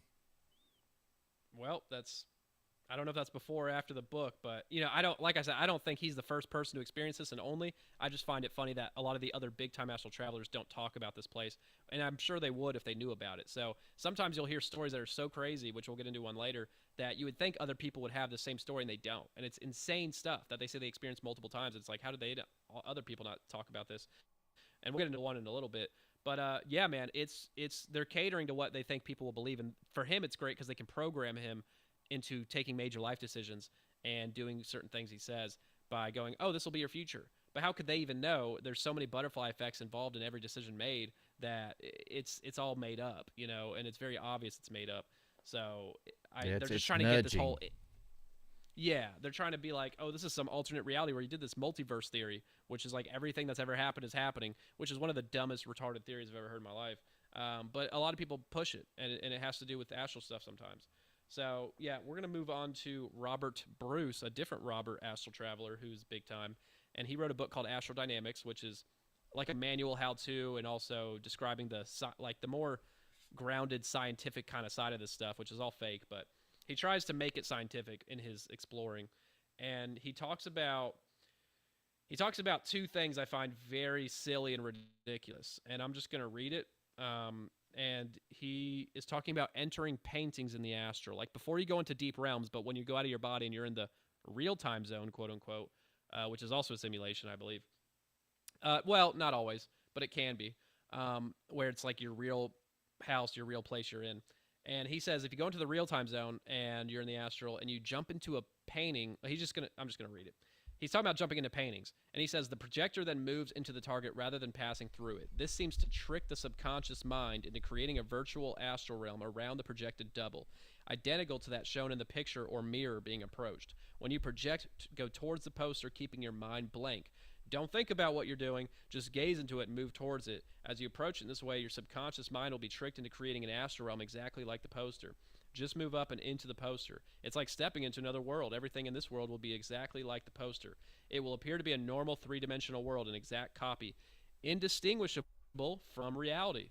To customize this world, cut and paste small pictures of things or people you want to find in this world when you enter it. If you cut out a small picture of someone living or dead, your subconscious will create a thought-formed shell of them, and they will be there waiting for you. This may be an excellent way of communicating with those who have died. Yeah, so if you want to go bang a bunch of hot models in the astral, just put their pictures on a little painting and you'll go bang them in the astral. There's nothing weird about that. That's okay. God wants us to be happy after all. But he's saying you can also contact the dead this way. You can also contact the dead this way. Maybe it's a thought form of them, but maybe it's the real person and you're summoning them via this ritual. This is all stupid. Do you see what I'm saying? Mm-hmm.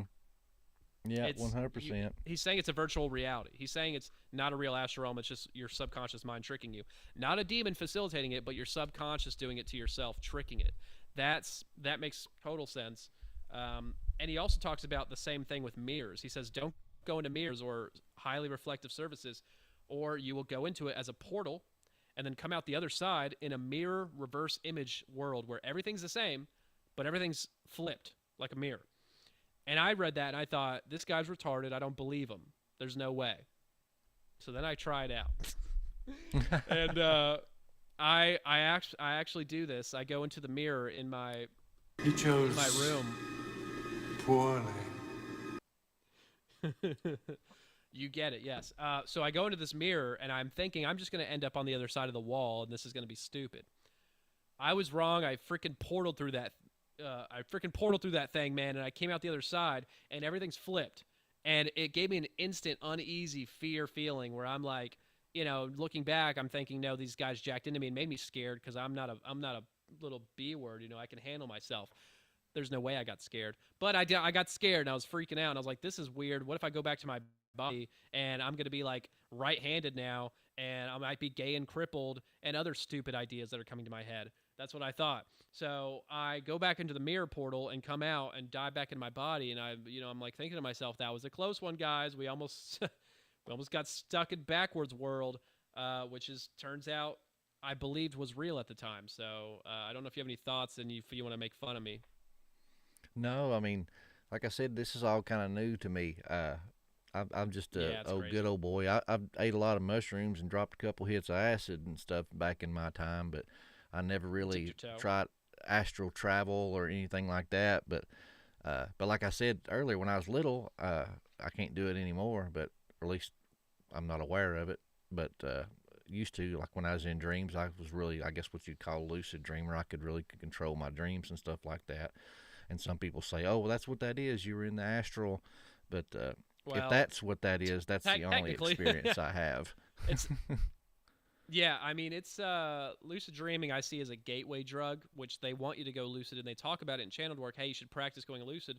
One, because I don't know if all lucid dreams are facilitated by entities. I don't believe they are. I think a lot of them are. They can make you activate your lucidity, and then you think it's you, and then you build the world with your mind. But really, they might just be reading your mind and building it based on what you want.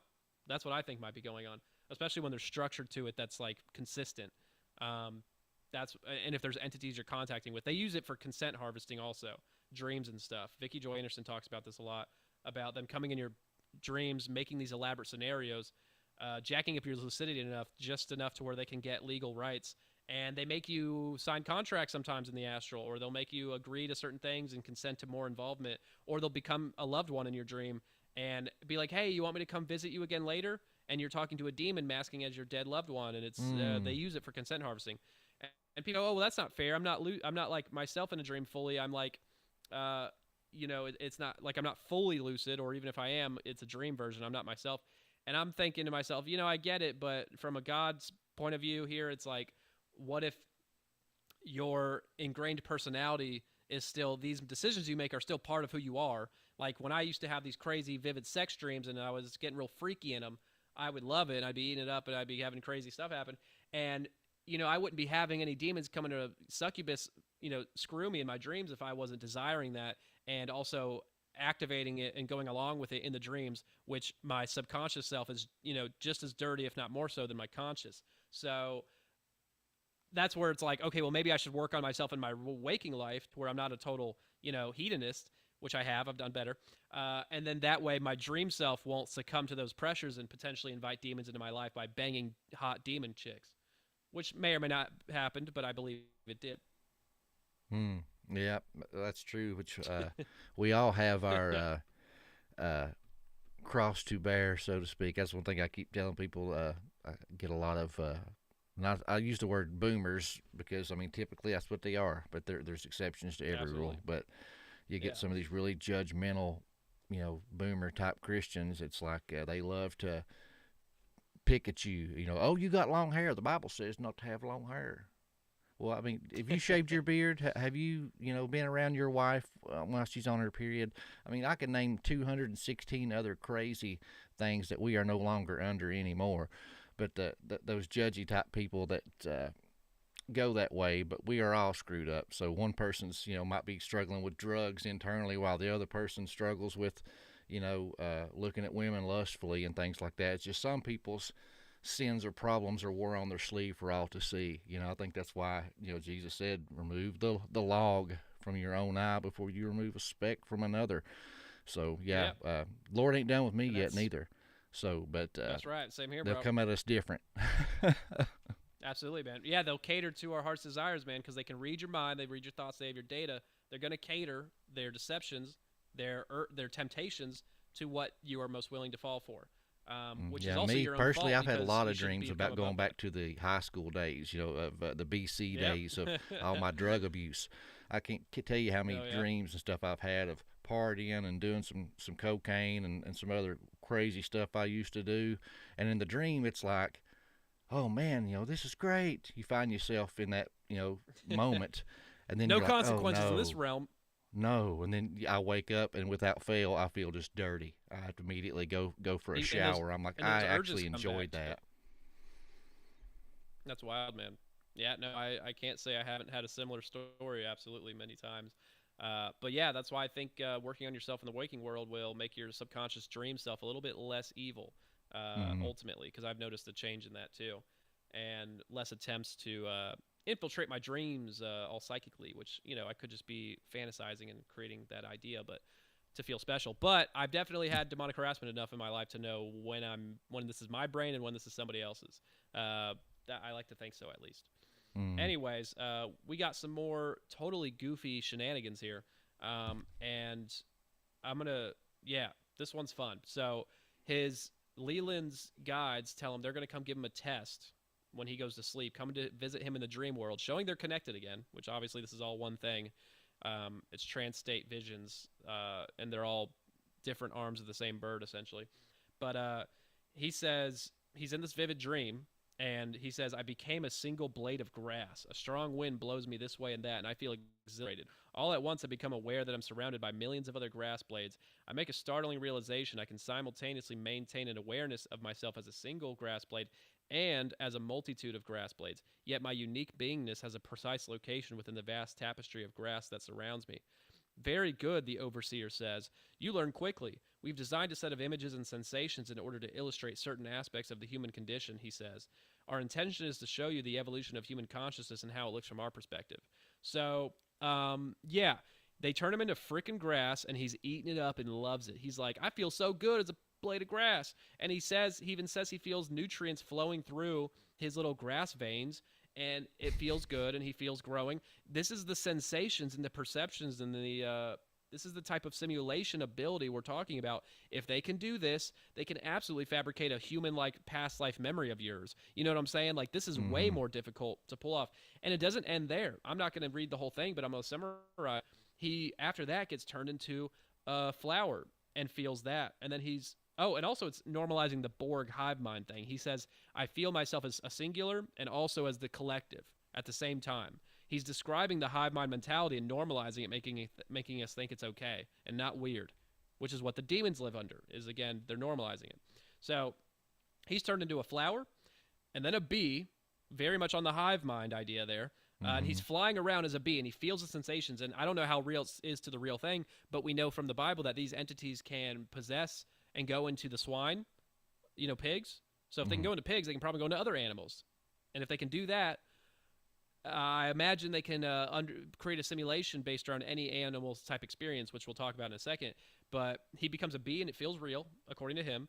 And he becomes downgrades to a raspberry, which is hilarious, and then up to a human, a gardener, in that area where all his entities he just was possessing is interacting with them. So, and then Bob Monroe has the same story, but he goes metaphysically time travels to the year 3000 because there's no time in the astral, so you can go to any time you want. And he goes to the year 3000, which is a whole goofy story we don't have time for. But in this year, he is hanging out with his future friends, and they help him. They're like saying, hey, you want to have some fun? You want to play some games? And he's like, yeah, sure. And games to them, possessing other entities. So they go and possess what is it? It's like a panther. Yeah, a leaf, and then a panther, and then a bird. And they're doing it for fun. They're possessing these animals and freaking grass and stuff. And it's the same pattern. They're showing off their power, but it's also showing is this a real panther in the year 3000 I'm possessing? Or is this a simulation? I don't know. Look at the rest of the content I'm sharing here. But my point is they can make you feel like an animal, like grass, like all these things, and you will not distinguish it from anything but reality, and you'll think it's real. So that's crazy, and we need to think of this when we think about spiritual experiences and how real they feel, realer than reality, a common thing. I know it was true because it felt so real. And intuitively, they're also telling you this, jacking into you, telling you, yeah, isn't this real, isn't this real, isn't this real? But it's also very immersive. So it's just a whole layer of deception. And if you didn't go out of body, like God said not to do, you wouldn't have to worry about it. So just another point. Yeah, that's something Vicky Joy used to always talk about. She's a dear friend of mine. I love her. That's one of the things she talks about all the time. She said so many people are caught up in their feelings, and they're like, I know what I felt. They trust feelings so much coming from other sources often. Yeah, exactly. Yeah. And I love it.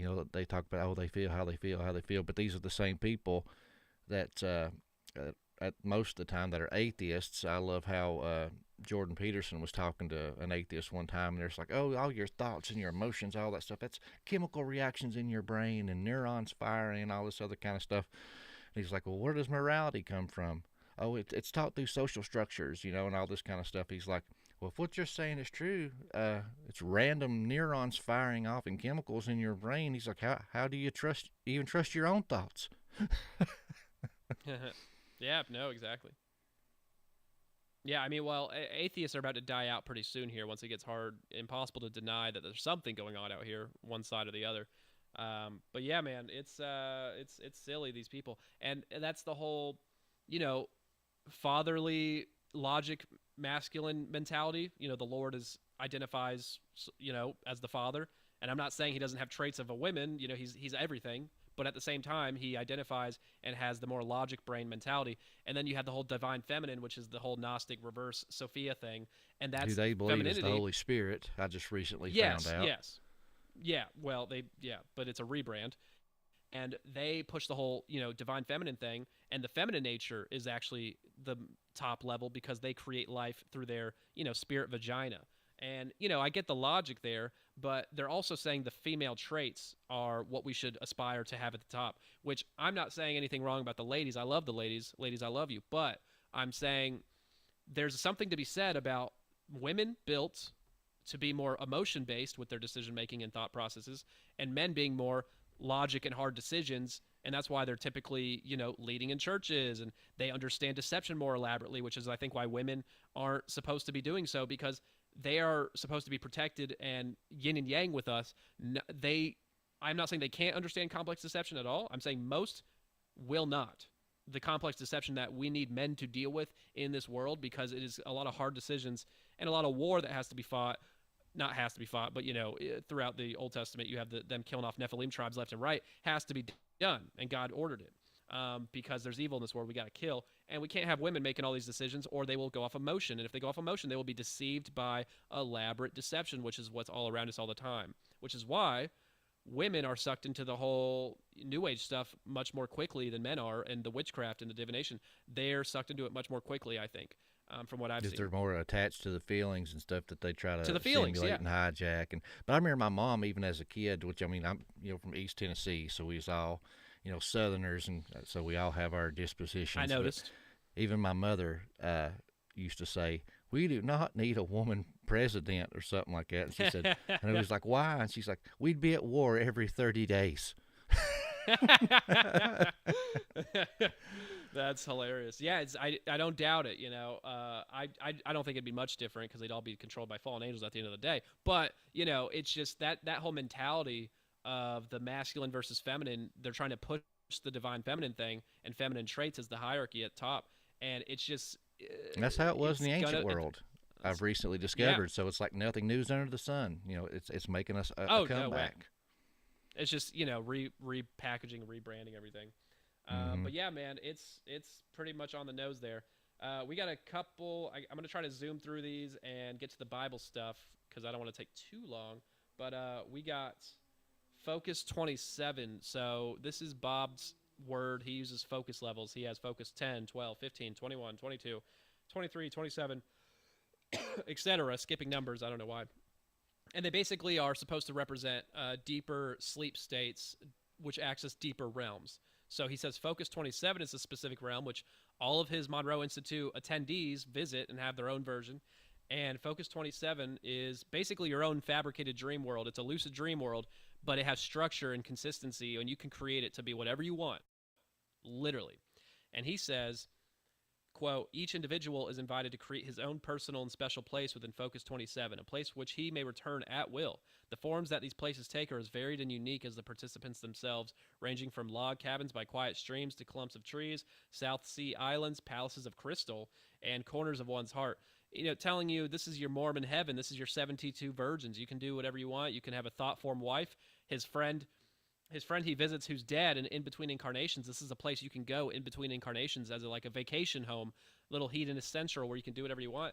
And he visits his friend who's totally not a demon masking as his dead friend. And this dead friend is got a thought-formed wife who's a fabricated, you know, sock puppet for him to bang, and she seems pretty believable as an entity. and it could just be a demon sock puppeting her. Who knows? That's what my whole thing is. But I just find it interesting. And so you even have some perversion going on in this astral realm as well. Down and softly whisper pretty love words in your... That's probably before your time. Absolutely. You don't know that, but that was one of the country panty droppers back in the day. I could feel myself getting a little moist down there, so that makes sense. I'm glad I stopped it short. Yeah, that would have been dangerous, man. I'd be slipping all over this couch right now. So anyway, Seth, you're fun. I'm gonna have you back at least 3 or 4 more times. I got 2 locked and ready to go, but I'll get more ready. Thank you, brother. But yeah, man, this Focus 27 place, he also, keep in mind, this is your own personal dream world. So ideally, it would make sense that you could probably be alone here, right? Wrong. You're never alone, like I said before. He says, there's always a guide. He says, the guidance that may be requested according to our participants in many different forms, it may appear externally or sensed internally. It may be constant through all the experiences or may change from time to time. Reports include mention of a glowing white shape, an individual called Sam, a hooded figure who revealed himself as a famous film star, a little dog, the color blue, a human hand, and voices saying, "We are here." Some participants do not see guidance as separate from themselves in any way. Guidance and I are one, as one report says. So all these guides are now showing themselves as goofy little cartoon, whatever they want, versions of themselves, because in this realm, it's simulated so you can do whatever you want. Now, in the astral, totally real, not fake realm, they will just be like light beings or have a consistent form. But they choose to be all goofy in these admitted simulation realms.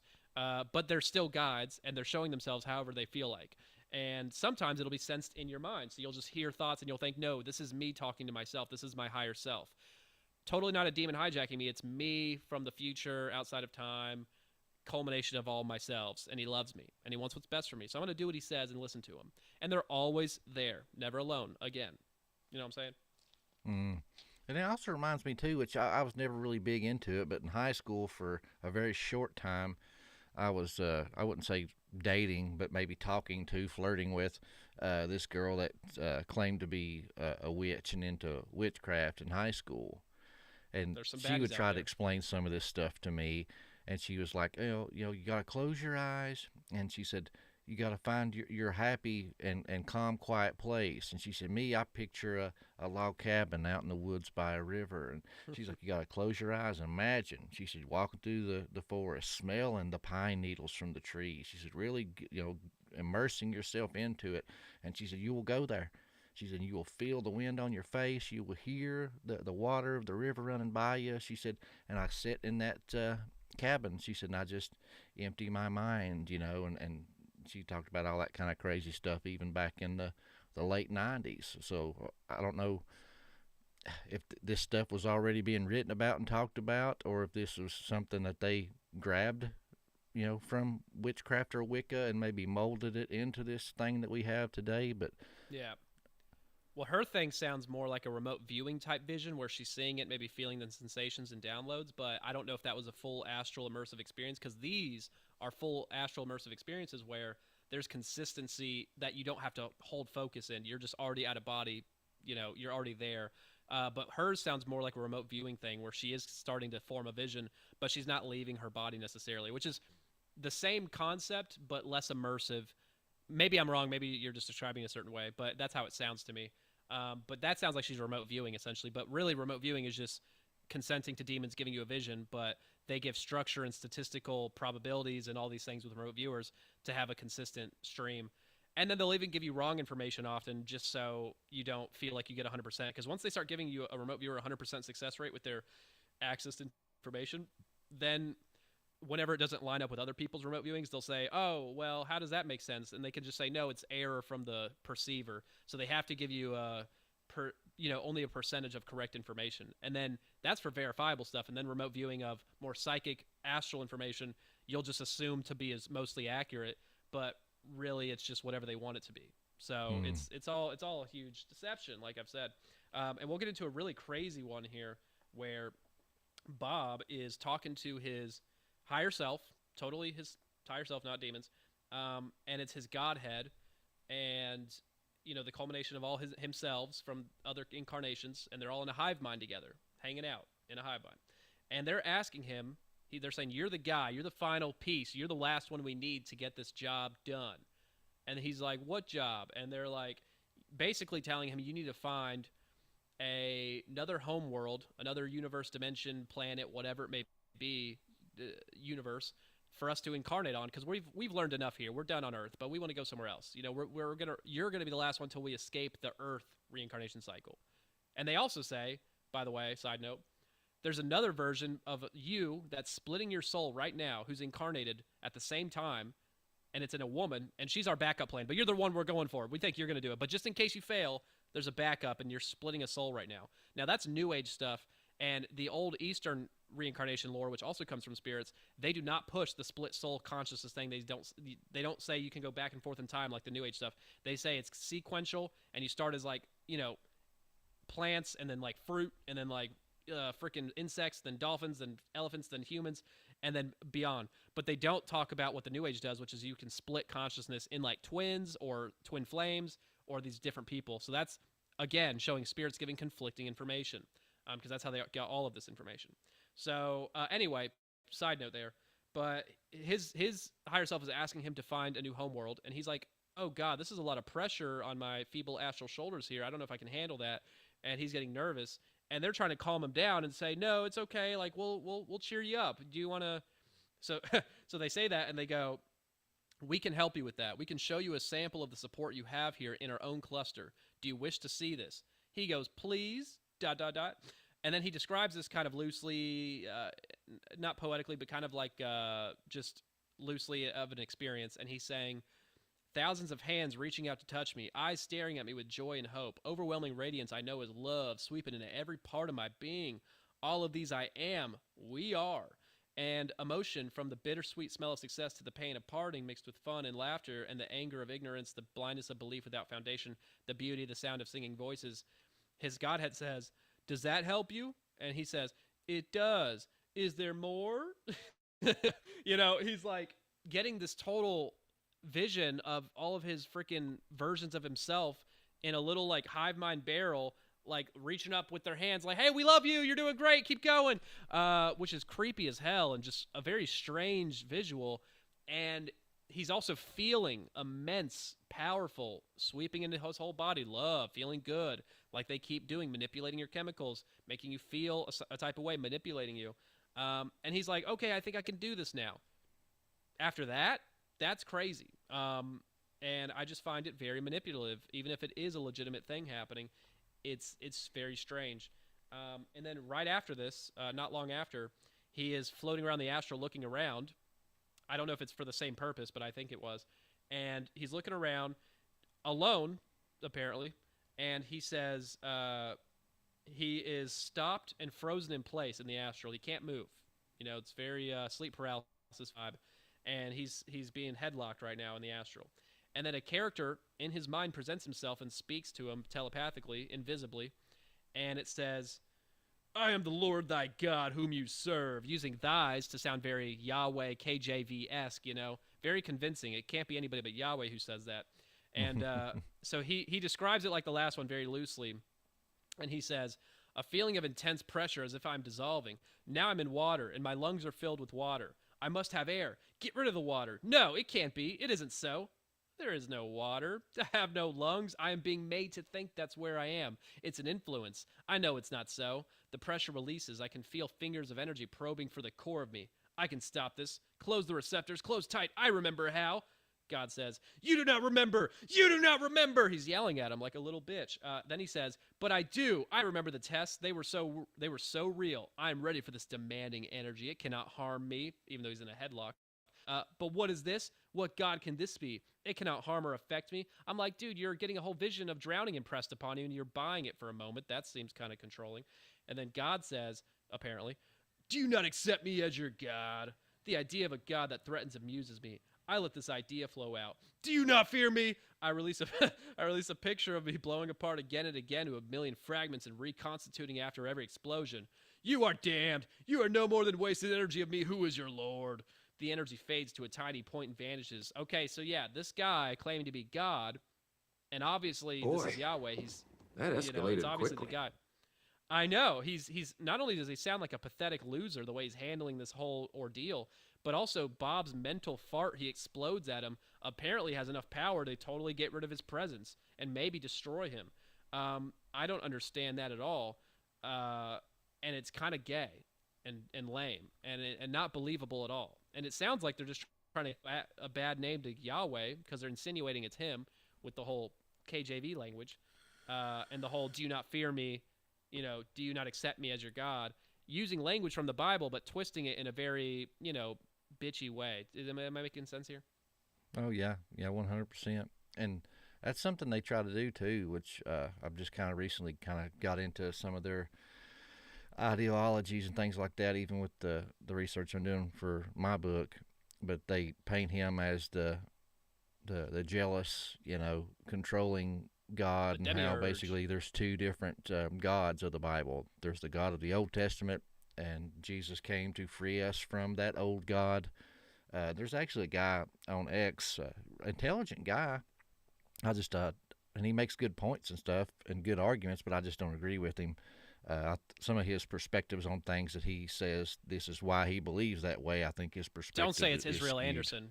Yes. Like for instance, he talks about fuck you, Israel Anderson. That guy sucks. I'm sorry. But he talks about even how it's proof of the two different gods because Satan shows up and's asking,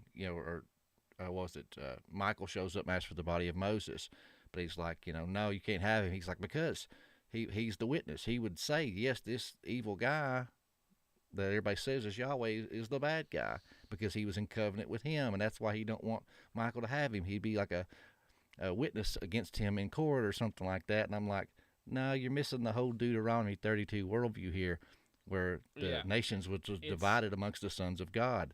Moses died and was buried in the land of Bashan, the land of the serpent. So Satan was laying claim to his body, saying, no, he's buried on my land, he's mine. But yeah, he wants to do the whole, two gods. Jehovah, Yahweh was an evil God, and Jesus come to free us from his covenant, from him, because Jesus always says, me and the Father, the Father, the Father. He said he never says Yahweh, because Yahweh is the evil one, and it can be very confusing. And I tell people, God is not the author of confusion. Yeah. No, I absolutely, I've seen a lot of his content. He sometimes sounds like he knows what he's talking about, but he's taking things out of context and cherry picking things in a very selective way that is also guided by entities. And somebody posted about this, showing him in an interview talk about he was contacted by Jesus and he's doing what Jesus asks of him. And this could be Jesus, or this could be a demon claiming to be Jesus, as we know. And then another time he's talking about the same instance, and he says he was talking to this other spirit. He named something else that wasn't Jesus, and it was some, I don't want to say for sure, I don't want to be wrong, but it was some other entity, and he says it was the same encounter. But I'm like, well, was it Jesus or this other entity? And you change the story, and now you're giving another version. So I just find it interesting. But so I think he's guided by spirits, obviously, to do this very Gnostic promotion work, because he's an asset, and when you're an asset, they will give you some help usually. And yeah, I don't dig that guy at all. He's kind of annoying. And also, why does Jesus' name translate to Yahweh as salvation? That's just one example of many I could list, but that's a simple one. It literally means that. So what are the odds that why would they pick that name for Jesus if he was the guy who was trying to get rid of Yahweh? That doesn't make any sense at all. But what do I know? But I'm gonna move on so we can get this train moving. I'm wondering if I should skip this one. It's absolutely bananas. No, it's too fun. This one's crazy. This is one that I've never heard any other astral traveler talk about, and I've looked very hard. And Bob says he's had this happen multiple times. So the odds of this happening to just Bob is absolutely insane. And it's crazy. I call this section temporary mass lobotomization. All hail the king. And it's crazy. So it says, at times in locale 2, his word for the astral realm essentially, a very unusual event periodically occurs. It makes no difference where in locale 2 the event is the same. In the midst of normal activity, there's a distant signal, almost like heraldic trumpets. Everyone takes the signal calmly, and with it, everyone stops speaking or whatever he may be doing. He or she may be doing. And it is the signal that he or they is coming through his kingdom. There is no awestruck prostration or falling down on one's knees. Rather, the attitude is most matter of fact. It is an occurrence to which all are accustomed to, and to comply takes absolute precedence over everything. There are no exceptions. At the signal, each living thing lies down. My impression is on their backs. Bodies arched to expose the abdomen, not the genitals, with head turned to one side so that it does not see him as he passes by. The purpose seems to be to form a living road onto which he can travel. I've gleaned the idea that occasionally he will select someone from this living bridge, and that person is never seen from ever again. The purpose of the abdominal exposure is the expression of faith and complete submissiveness, the abdomen being the most vulnerable part of the body, or the area that can suffer the most damage the most easily. There is no movement, not even a thought, as he passes by. And the several times I've experienced this, I laid down with the others. At the time, the thought of doing so was otherwise inconceivable. As he passes by, there is a roaring musical sound and a feeling of radiant, irresistible living force of ultimate power that peaks overhead and fades in the distance. After his passing, everyone gets up and resumes their activities. There is no comment or mention of the incident, no further thought of it. There is complete acceptance of the event as a normal part of their lives. Is this God, or God's son, or his representative? Yeah, hell nah. That's goofy as hell. And it's never been mentioned by another astral traveler, this exact story. And it's basically trying to paint God, which he's intuitively thinking at the moment. Is this God? Is he getting those thoughts implanted?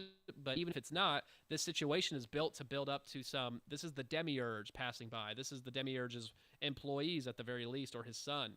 And he wants your worship, and he doesn't care if you like him. He just demands it, and it's literally doing the whole Gnostic rigmarole, and they're giving a whole astral simulation that's goofy as hell and doesn't make any sense. Why would God be traveling via horse and buggy in the astral just to go on a living road bridge? Yeah, I guess it's a power move, but it seems kind of like a waste of your time. I don't know. Are you picking up what I'm putting down? No, yeah, 100%. And honestly, I wanted to pick your brain on this because it's related, but not specifically. It kind of goes back to the DMT. The chat is kind of going back and forth here, throwing some points up and having some, discussions and debates. Nice. There's some people in the chat that are talking about, DMT, how that is a chemical, in your brain that your body produces, and that you have receptors in your brain to, God built you with these receptors to, grab these chemicals, so therefore that your body already produces.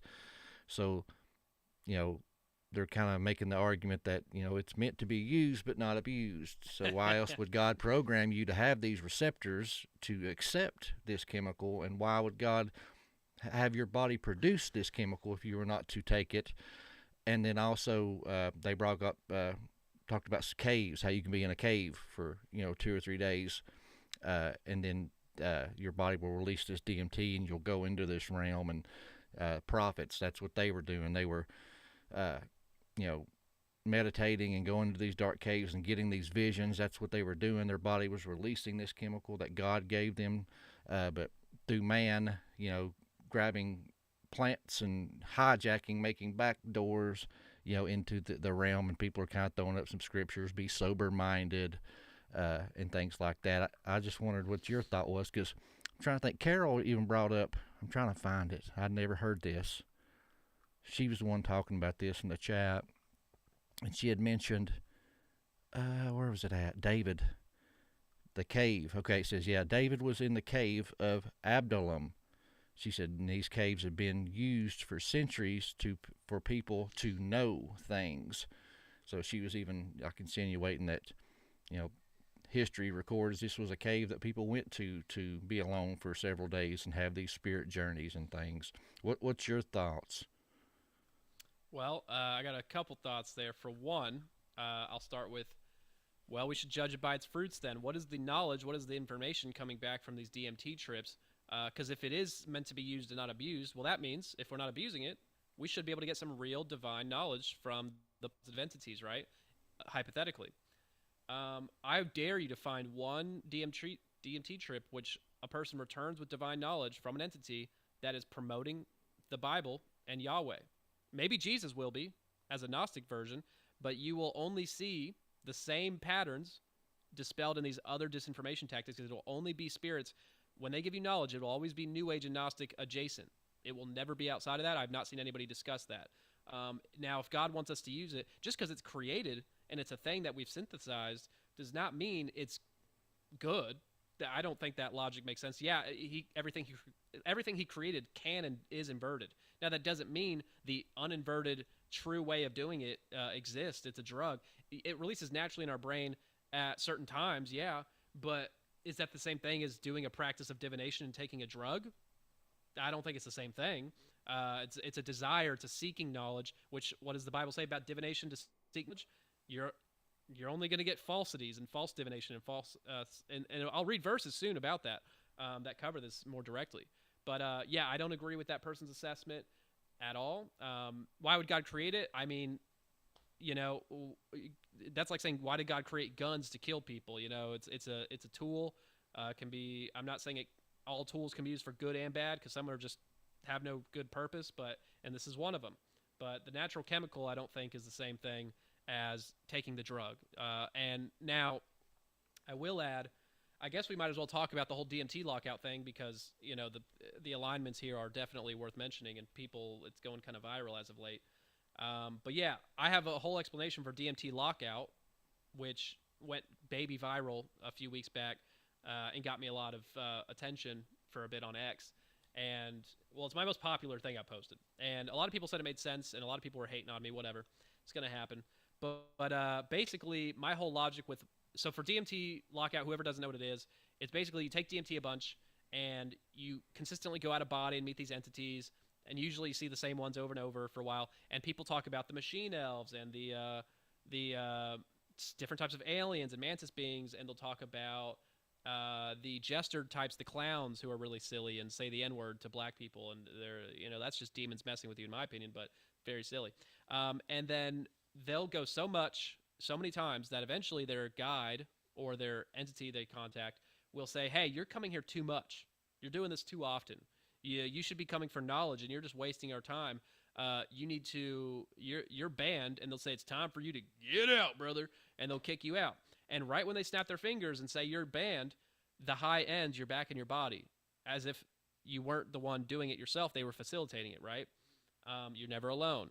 So that happens, and then they'll smoke a ton of DMT after that and try to get back out of body and do it again, even though they've been banned. And guess what? These people who have been banned will not get back, no matter how much DMT they smoke. If they smoke insane levels, they will not. They'll see the visuals, but they won't get the entire immersive experience again. Except there's one story, and there's many stories of this, but there's one story by Zoltan Bathory, the guitarist, I believe, for Five Finger Death Punch. He went on Danny Jones with Danny Goler, the other DMT guy who won't answer my messages. And he is telling his story about DMT lockout, and how after he was locked out for 4 months, he meditated, basically prayed to these entities, asking why was he banned, and can I come back, please? And he did that for 4 months, and he smoked DMT the entire time, and eventually they let him back in. And so that proves it's not like your brain is just burnt out, like from too many psychedelics, because also if that was the case, why did it end when an entity told you it's ending? A little weird. But so that's proving it's entity facilitated, for one. Now, the other layer here is, why are they doing this? I think it's because they are worried about return on investment. They are not infinite.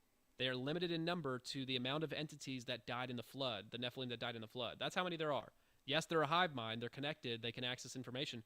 But their individual consciousnesses are limited. And they have to cater to 8 billion people on the planet. And if you're bothering them for highly immersive, highly detailed simulations constantly, all the time, and there's no purpose, and you're not an asset, and you're not helping them spread the lore that much, you're not worth the return on investment. They're going to make it seem like they're concerned about your education, and they're going to make it seem like, oh, that's why. But really, it's just you're getting on their nerves, and they have to go worry about other things and other projects, and you're taking up their time. And that's all it is. And whenever they let this guy come back, well, he's a famous guitarist. Maybe he can be an influence. Maybe he's going on podcasts and talking about us in a nice way. Okay. Well, now he's an asset. So he's getting their time. He's worth their time. A lot of people won't get back because they're not worth their time. And that also proves maybe this out-of-body stuff isn't your own special ability you can train up. Maybe it's entity facilitated, because if it was your own ability, you should be able to get out of body and maybe just not encounter these entities, but you don't. So what's the deal with that? And when you go out of body, when I was doing my out of body stuff, I wouldn't get out of body every time I tried. I wasn't really much of an asset. Yeah, I was kind of talking about it, but I wasn't really doing much to be an asset. So they didn't let me get out of body all the time. I think because they're just busy, and they'll give it to me sometimes, but I also was studying the deception. Yeah, and I was also studying the deception of these things, and I knew there was deception in the astral, but I was still too retarded to keep doing it, and also to do DMT, which I tried. And I think they just didn't think I would fall for the whole guide and love and light stuff, so they didn't try to mess with me in that way. So they would just put me through scary situations or some torturous stuff on the DMT that was just very awful and time dilated and hellish and not fun. And I think they just did that with me because I'm not trying to say I was too smart to be deceived, but I was more aware than most people at this time of these things to where they could tell it probably wasn't worth it. So they just tried to torture me. So that's what I believe, though. I don't know if that's true. So DMT lockout, that's my explanation. I think it makes sense, and it falls in line with my entire framework. It's all, and you're like, well, why does DMT get other realms that we don't see in the astral, like the DMT elves, then the crazy cities they go to, and the Cosmic Serpent. Jeremy Yeah, Narby, his book I found amazing. Oh, really? I haven't read it. Yeah, it's called the Cosmic Serpent, and he was from America, and he went down for some kind of, I wouldn't say, when I say mission trip, not like a Christian mission trip, but he went down as a volunteer to help people in South America and study them and different things like that. I think he was an anthropologist. Don't quote me on that. But he was some kind of big brain guy. And he went down to South America and lived with these people for several months. And he got to see them taking this ayahuasca. And he was asking them, well, what is this? What, how do you feel? What do you see? And they were explaining it to him. So he wanted to try it, and he finally tried it. And everybody kept telling him that you'll see the cosmic serpent. You'll see the plumed serpent. And he said that in his vision, he's seen it. He said, but it was so huge, he could just see the scales and the shimmering of the scales as it, slithered by him in his vision and stuff. And he said the more he kept doing it, the less shy that the serpent would become, and it would actually come around and sit in front of him and let him stare at him. He said he'd never talked to him. He said, but after like the fourth or fifth trip, the serpent actually sat down in front of him and mind spoke with him and started talking to him. And he done this for like 6 months or so, and he said that finally near the end, the cosmic serpent, pretty much like the story you told with that other guy, how they come to him and said, oh, we're from this other planet, and all this other stuff. Yeah. The cosmic serpent said that he was a part of a race that seeded Earth, and that there was this overlord over them that was a tyrant and was oppressive on his people. That is. And then that's God, yeah. And that they fled his oppression, and he went to war with them, tried to kill them all. And he wiped out a lot of their people and their home planet. And there was just a small few left, like Superman, that went to Earth for refuge. And they implanted their seed into humanity and helped them evolve and gave them knowledge. And they said that now they're all gone. Coming back to help. And their spirits are left to remain. But they said that the answers to the universe and their origin and all this kind of stuff is programmed into their DNA, that this race of people inserted themselves and the knowledge into the DNA of humanity, and it was for them to find it, and that's why they were there, to help them find it. Yeah, no, I've heard that story many times, and it's funny because, like I said earlier, when you read the channeled lore from these ascended spirits or aliens sometimes or whatever it may be, they'll tell us history just like that. They'll say the same things. Now, when they get into the details, like years, how many years it was, or what happened with what group, or what the actual dynamic of the leadership was, you'll hear quite a few different takes, but they all say it's fact. So this is the same logic of they're giving a general similar thematic story throughout the years, but the details diverge. And I think that's intentional. They don't want to give one story to everybody through all these sources because, like I said, it'll be easier to trace back to a demonic deception as opposed to muddying the waters. And they know people will gravitate towards the first story they hear most of the time instead of cross-referencing. So this same story has been told a million times through channel lore and entity contact, and I digress in detail so much. If I show anybody the evidence, they'll quickly doubt their source as being trustworthy. So it's all just to paint God in a bad picture again. It's at the same time. So covers all the bases. But yeah, man, I have a few things I might skip because they're not as important, but they're pretty interesting because we're going to get to a few more things and then the Bible stuff, which is a good little ending point. Keep it wholesome. So we're going to bring back up Vicky Joy Anderson again, who I'm a big fan of. And her work is similar to mine in that she talks about this simulation stuff in the dream realm, but not really catering to an all-encompassing theory, which I've kind of turned it into. But she talks about the the simulated room, fabricated room, where she's had sleep paralysis, for anybody who hasn't heard of her, like hundreds or thousands of times in her life, like many, many times, and dealt with, demonic shadow people type situations plenty of times. And she's also interviewed tons of people about this. So this is not just her experience, but it's hers and many others that she's interviewed. And she'll talk about how she believes that when you get sleep paralysis, which most people have had, I've had plenty of times, you're not frozen in your physical body, you're frozen in your astral body.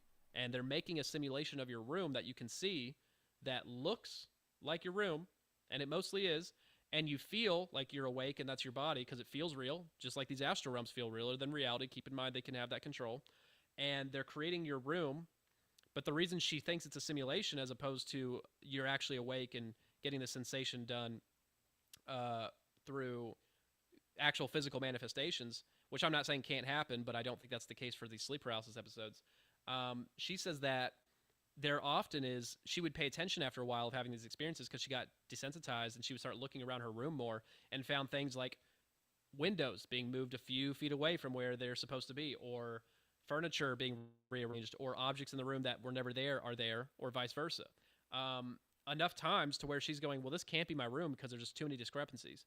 And she's heard many other people say this now and came to the conclusion that, okay, they must be creating a simulation dream room to look like my room, and they're using it to manifest themselves, which is actually just part of the simulation, and using it for, the Gnostics would call loosh harvesting, but there's other reasons for that.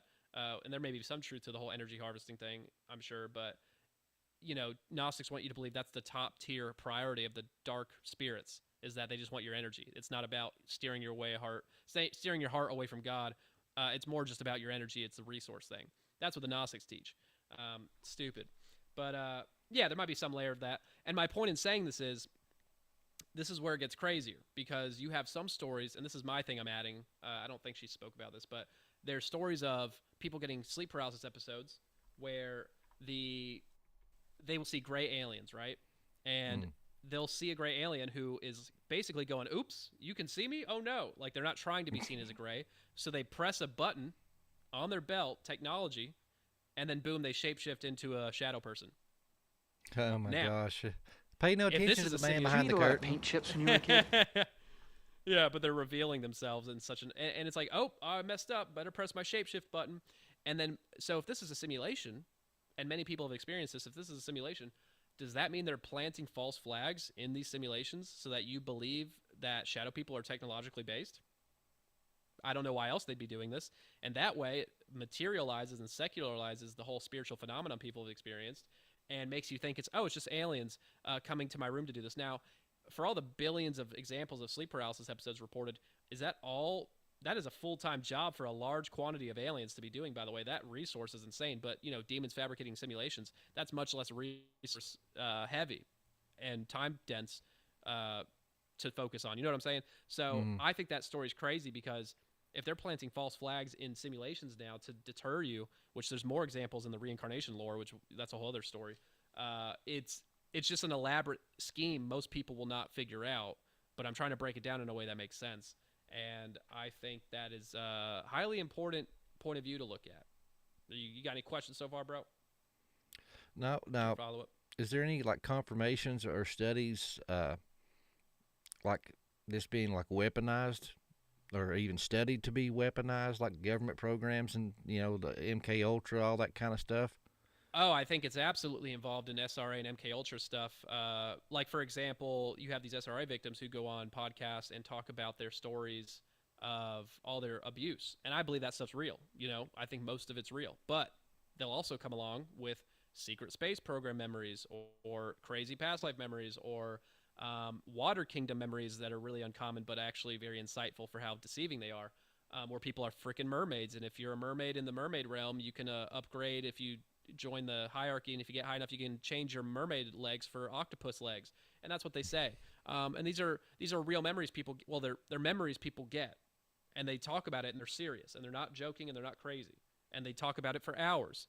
If you want to hear a mermaid story, go to Dan Duval, my arch nemesis, which I'll defame in part 2 if we do.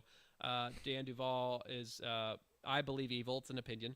And he's not working with God and channeling Jesus and angels. He's channeling demons. I forgot to talk about that at the beginning, but I do a whole part 2 on him. And he has an interview with a lady who's a nice woman who is a SRA victim who talks about being a mermaid for 5 or 4 hours. And it's a 4-parter, I think. Watch that if you want to have your mind blown. Now, these are false memory implementations, just like the secret space program stuff, which are very Gnostic, by the way, in their lore. And if they can do this, they can absolutely do past life memories because they're super elaborate space, alien, insect killing, cutting off arms, and all this exciting stuff. And plenty of people have these stories and books out now. So I think it's all the whole vision control downloaded into you. Instead of autonomous, it's just a memory, so you don't have any control of them. And when you awaken them, you're actually just accessing demon implants. So for disinformation purposes, which they're allowed to talk about. Now, I got off a little off topic, but I'm basically saying, yes, whenever MK Ultra victims have these memories resurface and they talk about it in interviews, it's a win-win because for the demonic agenda, because it delegitimizes the entirety of their story for people who don't buy it, which is reasonable. And if you do buy it all, you're buying it all, which means you buy the Gnostic lore that comes along with it. So, an expansive beyond biblical cosmology, which is dangerous to believe. And some Christians believe this stuff, and it turns them into these Christian mystics slowly. So it's a win-win for the demonic agenda, in my opinion. And there's more elaborate layers to it I do not want to get into right now because that's part 3. But is this making sense so far? You're a smart guy. I know you got it. Sorry, I had my mic muted. Yeah, I'm a pretty fart smeller. I mean, smart feller. Yeah, I noticed. But yeah, man, it's. You noticed I was pretty? It's I mean, I should have told That's you. what I'm I sorry I heard. didn't. You told me You've how been pretty very, I was. You're a beautiful. You love me. You really love me. I forgot to say no homo. No homo, guys. Okay, there we go. We're safe. That was close. No, we're good. Under the radar. So yeah, man, that's a crazy one, and we're coming up on the end here. I just want to talk about the NDE stuff really quick because I have a whole chapter on NDEs, and I'm just going to focus on one from Sean Tabbitt, and this is Sean Tabbitt talking about Brian Melvin's story in his book, The NDE Conspiracy. And Brian Melvin's story is where he dies and he goes to this heaven-like realm, and it's like he describes it like a childhood home, I believe.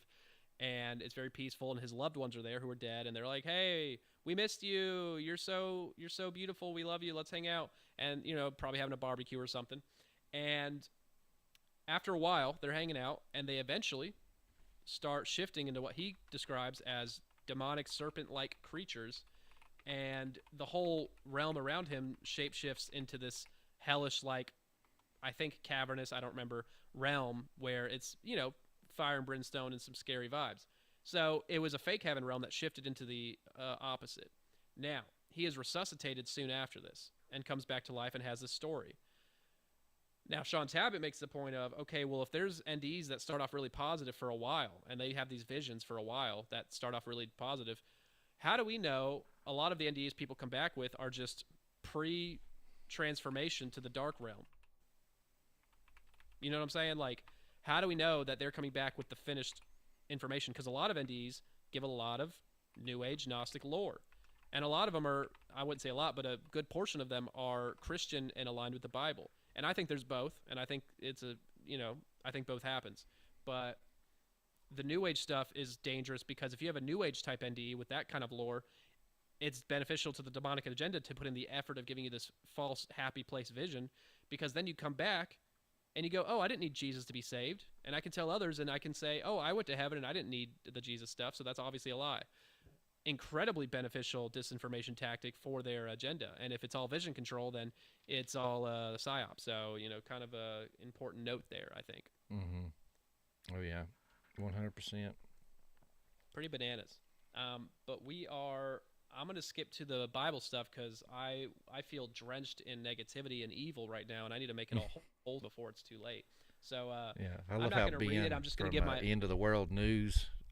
He always talks about I give I love people that the guy. black pill, he says, but then I give them a glass of the Holy Spirit to wash it down with. That's right. You got to balance it because, especially for people who aren't adept in this whole world and learning about all this stuff, it's a lot to dive right into for sure. So it's not somewhere I dip my toe on your first go around. But anyway, I'm gonna basically tell the story of 1 Kings 22, which is repeated in 2 Chronicles 18 in the Bible. And this is a story I never hear talked about. Maybe Heiser did one time, I heard, in his book, Unseen Realms, but he didn't talk about it in the angle that I am, I believe. And I think this is where it backs up my whole theory, essentially, in the Bible. And he talks about, or no, the Bible says, it's describing King Ahab, the northern king of Israel for the northern tribe, for the 10 tribes up there. And he is like this evil pagan king who is, not a fan of Yahweh and vice versa. And he's a problem. And he is meeting with King Jehoshaphat, which is the southern tribe of Judah, the 2 tribes that split off when Israel split after David. And they are this is one of my hanging out favorite because I think they're... scenes. Yeah, okay, cool, awesome. So, so he's hanging out with Jehoshaphat. And I think they're in-laws because I think their kids are married or something. But either way, they're the kings of the tribes, and he's trying to convince. Yes, he's trying to get their military alliance to go and pillage and destroy Ramoth Gilead, which I might be saying wrong. And Jehoshaphat's like, I don't know, like, what does the Lord think about this? He's a man of God, but he's a little bit flawed and a little bit stupid, it seems, because he asks, what does the Lord think? Should we ask the prophets? And then Ahab's like, sure, fine, whatever. We'll go get the prophets, and he gets, I think, every prophet in existence in his area because he gets 400. But Yahweh's prophet. Yeah. He stacked the deck he gets there. 400. Yeah. He's got the numbers, which doesn't mean he's going to win, but he's got 400 pagan divinationers, prophets, and I think I would call them remote viewers because it seems like they're getting visions and download information at the same time, or it's just entity contact and downloads. But either way, it's entity facilitated. But I believe there's visions involved the way it seems. So anyway, these 400 prophets all prophesy a very positive outcome for the war, and they tell Ahab, "You're going to kick ass. You're going to do great. Go get him. Go get him, dog. Get him." And Jehoshaphat's like, he's like, I don't know. He's got like this shaky feeling about it, rightfully so. And he's like, I don't know. Can we get like one true man of Yahweh God? Because he's obviously not sure that these people are, and it's pretty obvious they're not. But to him, his discernment is not a 10. So Ahab's like, fine, whatever. We'll go get Micaiah. But I don't like this guy because he's, in the past prophesied bad fortune unto me. Don't like him, which is basically saying he tells me what I don't want to hear. Exactly. The truth, probably. So this messenger goes and fetches Micaiah, and the messenger tells him, hey, MFer, hey, stay in line with the others. Don't veer off course. We're going to go to war. Don't mess us up, dog. And Micaiah's like, I'm going to tell him whatever the Lord tells me to say. Amen, I love it. Let's go. So yeah, he comes right at him, don't he? Finish him! Yeah. Exactly, yes. So Micaiah shows up, and Ahab asks him to prophesy to him. And initially, he's kind of being sarcastic and making fun of him and telling him exactly what he wants to hear in the sarcastic tone. And Ahab feels disrespected. Go forward, my lord. You will be victorious. Yeah, he basically did that. And Ahab knows he's being a douche about it, rightfully so. And he's like, hey, MFer, tell me the truth. And he's like, fine, whatever. So then God shows up here, and he gives him a vision right there. And he's seeing this, and he's getting a download of information, obviously. And he is seeing a vision, he says, of Yahweh, God, in his heavenly council, communing with his other, heavenly council members, angels, whatever you want to call them. And he's asking them, hey, guys, Ahab's beginning to be a real problem. What do we do about this guy? We got to get rid of him. But they're not going to go just kill him or get rid of him in a way they could because they're playing by their own rules. They're letting free will play out. They're not going to be overly interventionist right here. But he's asking, what should we do? So an angel raises his hand and says, and we don't know for sure if it's an angel or if it's like a dark spirit who's technically conversing with them. We don't know, and it could be that. It could I don't be a lean on that. Hasatan, for all we know. Yeah, that's a potential, and that would make sense, but it also doesn't have to be the case, and it might not be. So either way, some angel of some sort. It's a divine says, council hey, member. Yeah, it doesn't mean it's exactly.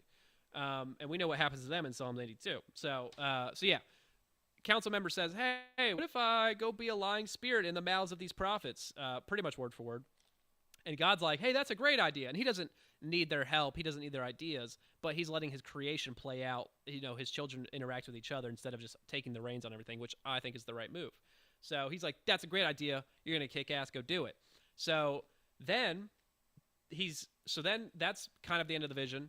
And then he says, hey, if you go to war, Ahab, you're going to die and you're going to get killed. And Ahab's like, nah, you just made up a whole bunch of lies. And he slaps him and takes him into prison. Sucks for that guy. He was cool. And he goes to war, and Ahab gets struck by a stray arrow and dies. Random arrow. Victory. Exactly. So here's the whole bird's eye view here we should have. If this angel, whether it be positive or negative, had the ability to totally control the potential vision, but also downloaded information into these psychics, 400 of them effortlessly, without error, and without knowledge that they were being accessed and hijacked, what does that say about all these other psychic encounters? Are they truly our own that's psychic a really ability? good point. Yeah, so the Bible's telling you this is absolutely possible, and an angel did it. Now, if an angel did it and he wasn't a dark being, it doesn't mean that the dark ones can't do it either. And obviously they have to have this ability as well, because otherwise they wouldn't be able to carry out these mass deceptions. And it explains the astral lore here as simulated false realities, which they also admit to having this ability too. So it's, it is pretty evidential in my opinion. Now, there are some other verses I want to read as like additional hammering. When you're doing this talk, man, I think, which I don't know, I've always been the kind of guy I want to hit them right in the nose at the beginning. Leading off with that, with Christians, would smack them into eyes wide open, then really draw in and be like, okay, what else has this guy got here? See, the reason I don't, and I agree I'm with very you, familiar with that scripture, but I never looked at it in that light. And when you did, man, it was just everybody says that. That's great.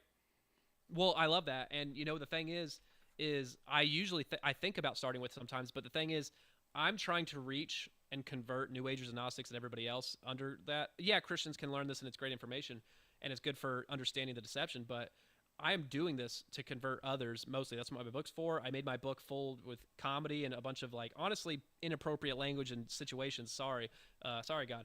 But, he wasn't too upset about it, I think. I'm biased. But anyway, my point is I wanted to convert people. I don't believe God cares about four-letter words. That's a dogma, man. Yeah. Church. There's worse things. I think there's a tightrope to walk with it, and don't overdo it. But yeah, no, I agree to a degree.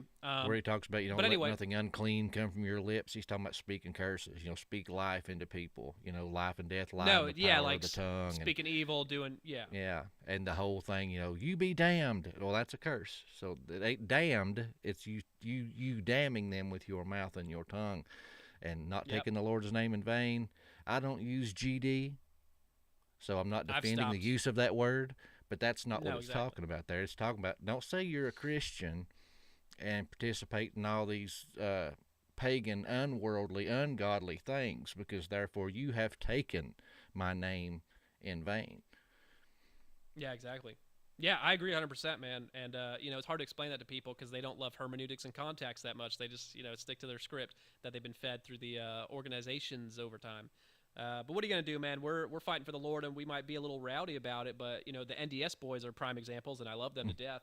And, I got a little crazy on their show, and some people are giving me shit for it. And, I probably overdid the F-bombs just a little bit, but overall, we're doing what's right with our mission here, and we're also entertaining people, which, some people require entertainment to learn all this dark information, and I feel sorry for those people because they shouldn't need that, but it's bringing in a lot of people who otherwise would be outside of this educational field. Exactly. So I'm about to say, you're being more relatable to other people that you're trying to get this message to, because people that are taking LSD, people that are dropping acid, eating mushrooms, doing astral projection, all this kind of stuff, they're going to be more prone to listen to somebody that drops F-bombs and talks about their experiences on drugs than some squeaky clean suit and tie Christian that's never touched a drug or done astral travel in their life and never uses a curse word. 1,000%. So we're reaching people that other people won't.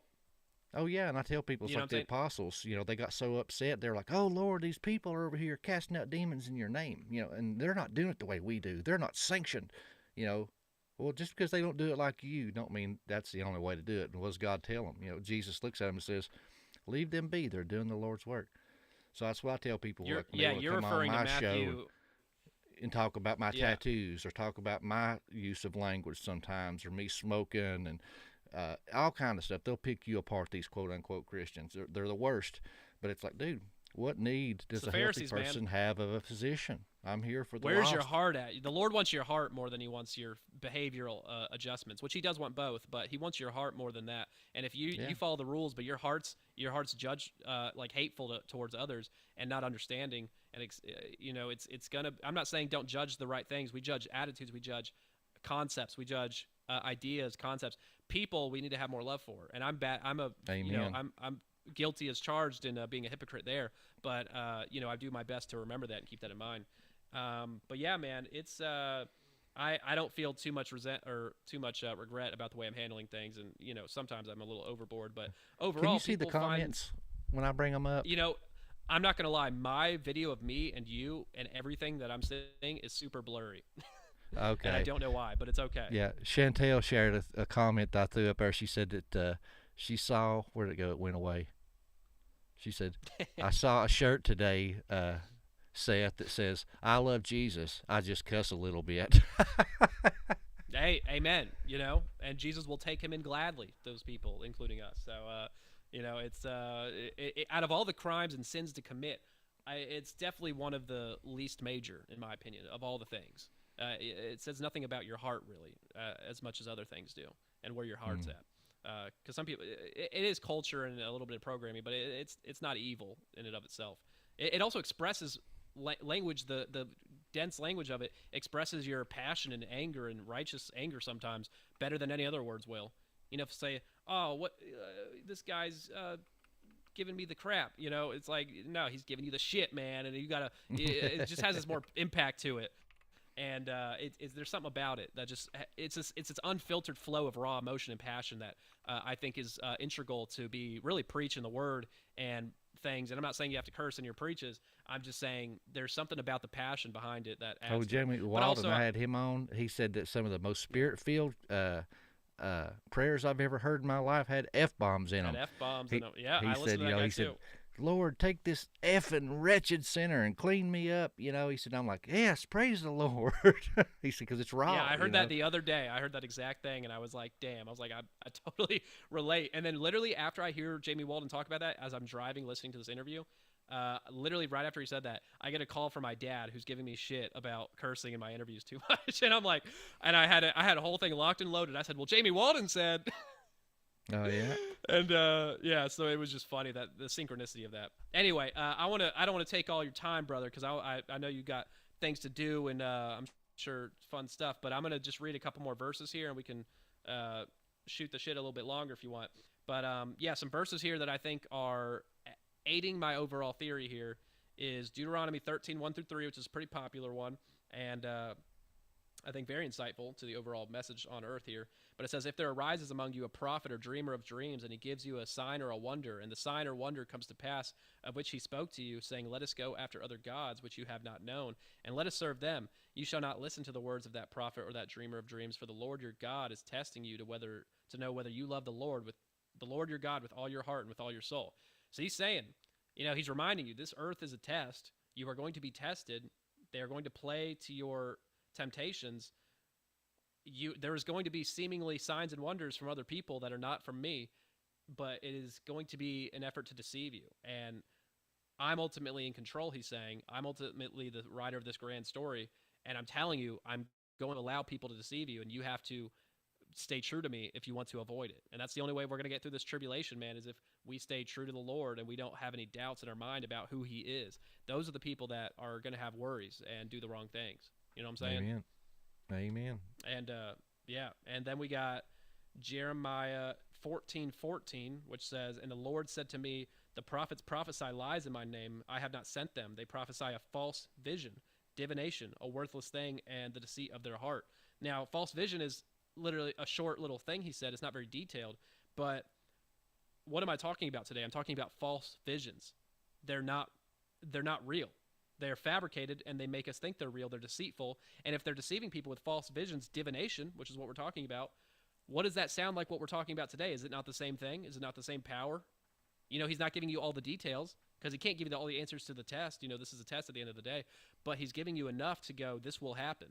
And also Jeremiah 23:32 says, behold, I am against thee who prophesy false dreams, says the Lord, and tell them, and cause my people to err by their lies and by their recklessness. Yet I did not send them or command them, therefore they shall not profit this people at all, says the Lord. Again, false dreams. And then you have Ezekiel 13:6-7.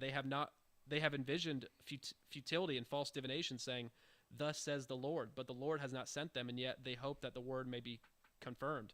Have you not seen a futile vision, and have you not spoken false divination, you say? But the Lord says, but I have not spoken. Using the words false vision, false divination. What does that mean to people when they read that? Do they not take that as, no, this is literal psychic communicated derived divination information from spirits, and they are giving you lies, but it's elaborate and convincing to convince you of things. So he's telling you straight up, false visions. Because that represent past life memories? Could that represent astral travel? I don't see why not. I do not see why not. It's divination, and it's saying false, and it's saying from these people I have not sent, from these spirits I have not sent.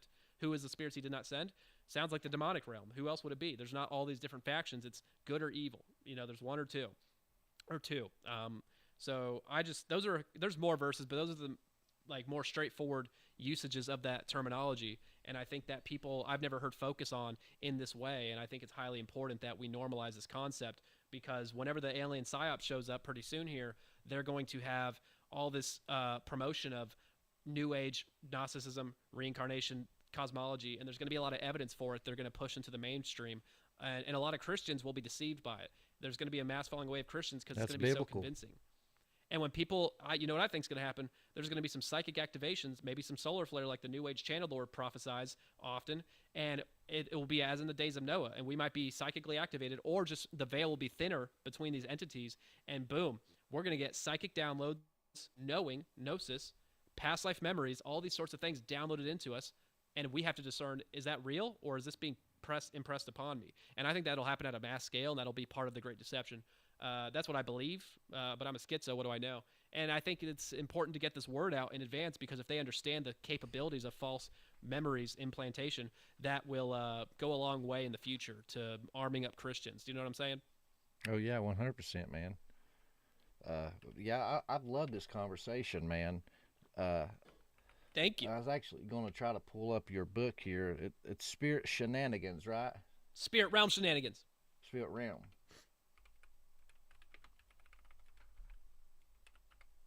I believe in a spirit realm. I just don't think we're going to visit it. You know, I think that's not for us. All that stuff's simulation. Mm-hmm. When people have NDEs and float around their dead body, sure, maybe, but that's not the spirit realm as much as it is the real-time zone. So I'll bring it up for everybody to check it out. This was it's on goofy and fun. Goodreads. Oh, I have no reviews on there, but yeah, it's that's it. That's my baby. Now I'll sign it with a schizo copy. Yeah, the artwork's crazy. I paid for that. I did not do that myself. That's pretty wild. Okay, it looks like a Mayan voodoo guy, and there's like a little octopus entity in a box. It's supposed to be like a demon, but it's referencing chapter 3 more so, which is where part 2 is talked about, and I'm talking about holistic healing, where these practitioners heal people through these false theatrical basically New Age exorcisms, where they channel spirits and tell them to leave after getting elaborate cosmology from them and elaborate stories that are basically just acted out like theatrics. And then they give the patient false visions at the same time. And I compare this to Dan Duval's work in part 2, where he's a Christian deliverance minister, but he's doing the exact same New Age practice, and demons are rebranding their lore to cater to his Christian belief system, but expanding his cosmology, mixing it completely with Gnosticism and their concepts, and literal aliens, not meat suit aliens, and literal older theory stuff, and which is more understandable, I guess, but I don't subscribe to it. But basically, I prove him to be a false prophet, in my opinion lawyers listening. And I basically break down his practice and how he acts as pre-Adamic memories, which are spirit memories from pre-Adamite times of us, and how it's the same thing as past life memory regression, where you're getting a vision controlled by entities who are facilitating, catering a vision towards what you're willing to believe. But they can't coexist. They cannot coexist. And they're both doing the same divination practice. And I have some funny videos I'm making of him, some shorts. If you want to go on my YouTube and see them, they are hilarious. I only have one out right now, but I'm working on like 7, where I'm combining his sayings with things I've said of him on my podcast. But that's part 2 material. And that picture is basically a white magician getting rid of a dark magician with metaphysical trapping, which they do in the lore. But all white magic is still, divination. It's evil, and they have their own attachments connected to them, and that's why I picked that artwork, because it's kind of deeper on that level, and it looks sick and kind of ugly, and I like that style. So I was trying to find your YouTube channel. Is it? Just look up Sethlehem _. There it is. Well, no, look up. Yeah. And then if you go to my playlists, you'll see that's my audiobook, which is free, and it has funny voices all throughout. If you go to the shorts, that's where the video I'm talking about is, and it's kind of hilarious. Let's play it. Yeah, it'll be fun. Dan Duval is, I think, one of the fastest growing false prophets in the world right now, and possibly going to be a huge problem for the Christian movement and a big asset to the demonic great deception. I had begun to understood councils and the governmental authority they can hold. So instead of renouncing individual things, we started to renounce whole councils. Reptilian council. When we applied that to the council, the person saw the targeting activity break off of their lives. Council in the sun. And we started to see breakthroughs like we had never seen before. I'm embarrassed for him. Octopus council. What's an example of a prayer that deals with the council? We command that every gate, frequency, barrier, equation, cloaking device, force field, sacred geometry, DNA matrix, apex of time. Like, how are we praying? How are we praying? Well, Jehovah Sidkinu, Jehovah Mekedesh, Jehovah. We're going through a list of legalities. To collapse all of their realms, programs, backup programs, crazy? Power sources, and backup power sources. Council of the Galactic Federation. But basically quantum entanglements with that council. Council for each alternate Earth for a crushing blow against the group and all of their operations in all time, all space, all dimension, all reality, into light and its inverse, executed by the armies of heaven, the broom of destruction, the tsunami of living water, earthquakes, airquakes, seaquakes. We curse their computers with a curse of non-existence. It's bone marrow, sinus, blood, plasma, markers, meridian lines, chakras, energy signature. I was worried he was gonna forget the bone marrow. Exactly. That's my audiobook. Because I was worried he was gonna forget the bone marrow. Anunnaki Council. This guy's kind of a douchebag. Wow. That's perfect. Broadmovement.com. We got your back. Dan Duval is, I think, one of the fastest growing false prophets that's in part the world 2 right material now, right there. Possibly going to be a huge problem for the Christian movement and a big have that conversation, bro. It's absolutely bananas stuff. And he's doing this to Christians, and here's the thing, he's training up hundreds, he says, of people right now to do his job. He's got 10,000 hours himself in deliverance ministry. I don't know who's counting that, but he says that, and he's training hundreds, soon to be in the thousands. He says the trickle-down effect from this is catastrophic, and nobody's really talking about this, how you can disprove his whole work by comparing it to these New Age practices, which no one talks about. So I have a whole presentation on it and can totally defame him instantly, legally safe, I hope. And he needs to be taken down because he's a false prophet. Now, big news right here. Taylor Welch was the guy in that podcast who was interviewing him. He's interviewed him 5 times on his show, The Deep End. He is, I was questioning for a while if he was an op or not, because he kept showcasing this guy who's clearly and the thing problematic. is, too, he come out of nowhere. It's like this dude was. He's blown up. He's blown up now. Well, he was big in the real estate business and made millions there, and then it's like overnight he pops up and got hundreds of thousands of subscribers, getting all these views and stuff. And I'm like, where did this dude come from? He's had on a number of people besides Dan who I think are problematic, and Micah Turnbow's one. I'm going to name names right now, but not too much. Now, a lot of people he has on I like. And here's the thing: he always seemed like a good guy, and he has a good heart. And I wasn't sure about it because of the Dan Duval stuff, and it really threw me off because I was like, his discernment can't be that great if he believes all this thing this guy's saying. But I got a hold of him on YouTube by harassing him, and he watched my interview with Biblical Hitmen on this topic, and he reached out to me yesterday, and he wants to talk to me tomorrow on a phone call. So not Who, enough. Tyler?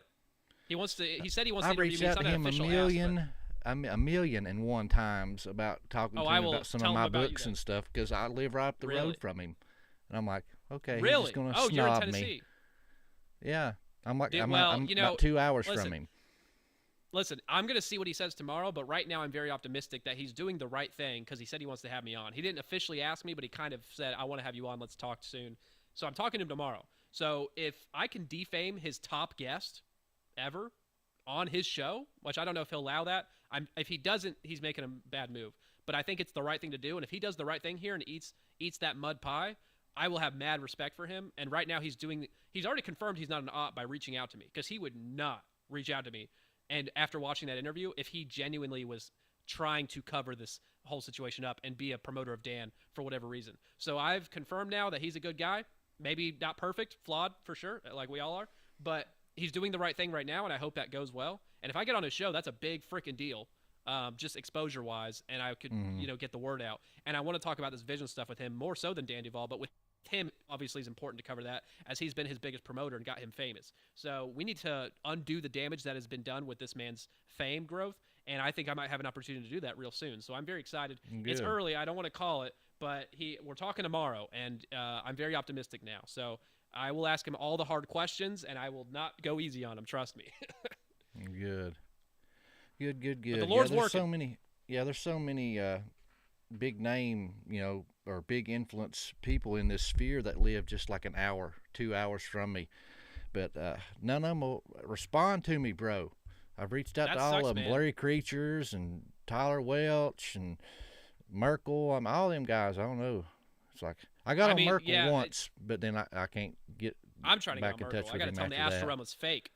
Yeah, no, well, I know he's a busy guy, and I've heard people, Yeah. I'm in touch with someone who does his editing or documentary stuff, and he loves my anti-Duval stuff, and, he wants to get that, seen, and I'm all about it, but he says Merkel he won't hear from for months sometimes, and he works with him, and I'm like, what? I'm like, okay, so he's a busy guy.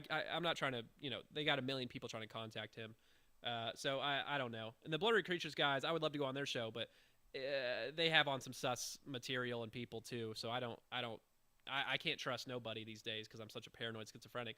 But Welch, optimistic about it. He's being very nice to me. Seems to like my work, so I'm very excited to see where that goes. So. Oh yeah, and there's no I do bad appreciate platform. you know, you can have a platform Yeah. that has people on you don't necessarily agree with, but they got a large platform. If you are a thought person or an author, that an opportunity to get in front of new people and spread your ideas in the gospel, man. So go wherever you are invited. I go on a lot of pagan shows I'm on a world that I catch nationwide shit tour. from. I would love to. I'm trying to go on some pagan shows and some occultist shows, and I keep reaching out to people, and they don't want. I tell them my theory, and I tell them my thing, and here's my evidence. I give them a short version, and they get. I don't know if they're scared or what, but they don't respond to me. They will at first, and then they'll be like, "No, I don't want to talk about that." I'm like, "But why wouldn't you want to?" I mean, I get it. It's makes your whole life seem kind of darker and messed up and wrong, but I want to have a friendly debate, and I've been really nice to these people, and no one will debate me on it so far, and I'll debate anybody about this stuff. I want to present my case, because otherwise it won't make sense, but that's what I want to do. So hit up you should definitely any go on podcast, Nick's I'll go show. any. I seen you and Nick kind of Nick going who? back and forth, the Occult Rejects on my Instagram. I've tried. I've messaged him. He stopped. He was responding to me for a while, and he was seen down, and he said, "I'll get back to you." And then I bothered him again, and he's like not responding. And I'm like, I know I'm being a little annoying, but I'm being very nice, and I just want to have a friendly debate. Which Nick's a great guy. I'm friends with him. I actually have his cell phone number. I've been on his show many times. He's an occultist. Get in his face for me. But he's very, respectable. He lets me come on his show and lets me talk about God and my beliefs and theories without bashing me. That's great. So he would definitely be one I think that would be a good conversation for you, and where you can go to and talk about opposite ideas without it being a cussing and screaming match. I never get like that. I'll be a little goofy, maybe douchebag here and there, and be a little roasty, like roasting a little bit. But I overall, I'm all love and good fun here, and I feel like he'll appreciate it. And yeah, if you want to network me here, that would be great. But I'll keep bothering him until then, because I'm trying to literally convert people, and this is a great method of doing so, I think, because it's an untapped wealth of knowledge on a specific concept that is very revealing when you break it down. And my book is more detailed by the book, but this is the short little Cliff Notes version, just showing this is possible. The deception I'm talking about is undeniably possible. Is it happening? Well, let's use our thinking faculties to really break down the logic, because it makes sense, but not everybody's going to be biased enough to see it that way, or open-minded enough to go back on their whole belief. So it's a whole thing. If he's dedicated to occultism on his whole platform and everything, it's hard for people to go, oh, maybe you're right, maybe I should convert. But I would hope he's a truth seeker ultimately, and desires to know as much as he can to make the best informed decision. Because that's how I came to Christianity from occultism, is studying the data and cross-referencing tons of books. So that's my story. Awesome, man. Well, I definitely want to have you back for that second talk and third one, fourth one, whatever you're willing to come back and talk. Infinity, bro. I love your attitude. I love your spirit. You're a funny guy. You talk about complex things with a not so haughty attitude, and have fun and make jokes, and you're a little snarky like me. I love it. So I want to have you back on as much as possible. Hell Man, yeah, before we dog. I'm go, all about though, it. let everybody know, like, if you got websites, YouTubes, any of those types of things, Yeah. just go ahead and plug those now. Yeah, all of my stuff is found on Linktree, which it's Linktree/Sethlehem, but that link is found in my bio on my X. Follow me on X. That's where I get really crazy and talk about my crazy theories. Sethlehem. My username is Seth Kicklighter, my name, but the screen name is Sethlehem. YouTube, my free audiobooks on YouTube. It's on Spotify. Spirit Realm Shenanigans, the audiobook, ! And it's split up by chapter. You can see all my podcast appearances linked in my Linktree and in my YouTube account. It's on a playlist. All my favorite content, all my favorite music, all in my Linktree. Buy my book. I'll sign it. Schizo, hand-signed copy. Really silly stuff in there. If you buy it from my PayHip or buy it on Amazon and give me a review, I love you. Thank you.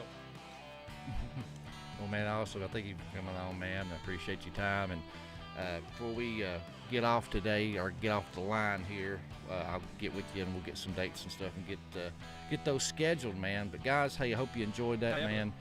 If you haven't done so already, please look at that little symbol over there in the corner. It says, don't be a jackass. Hee-haw, hee-haw. Hit that like button if you've been watching the show. That means you enjoy it. That is the currency. It doesn't cost you anything, but helps the show tremendously. So please hit that like button. And guys, have a great weekend. There will be no Sunday live study of Lewis Ginsburg. I will be out of town for the conference this weekend. But love you guys, and I will see you Monday, 8 p.m. Eastern Standard Time, same bat channel, for our live premiere with Isaac Weishaupt. So guys, hey, just remember the difference between the known and the unknown.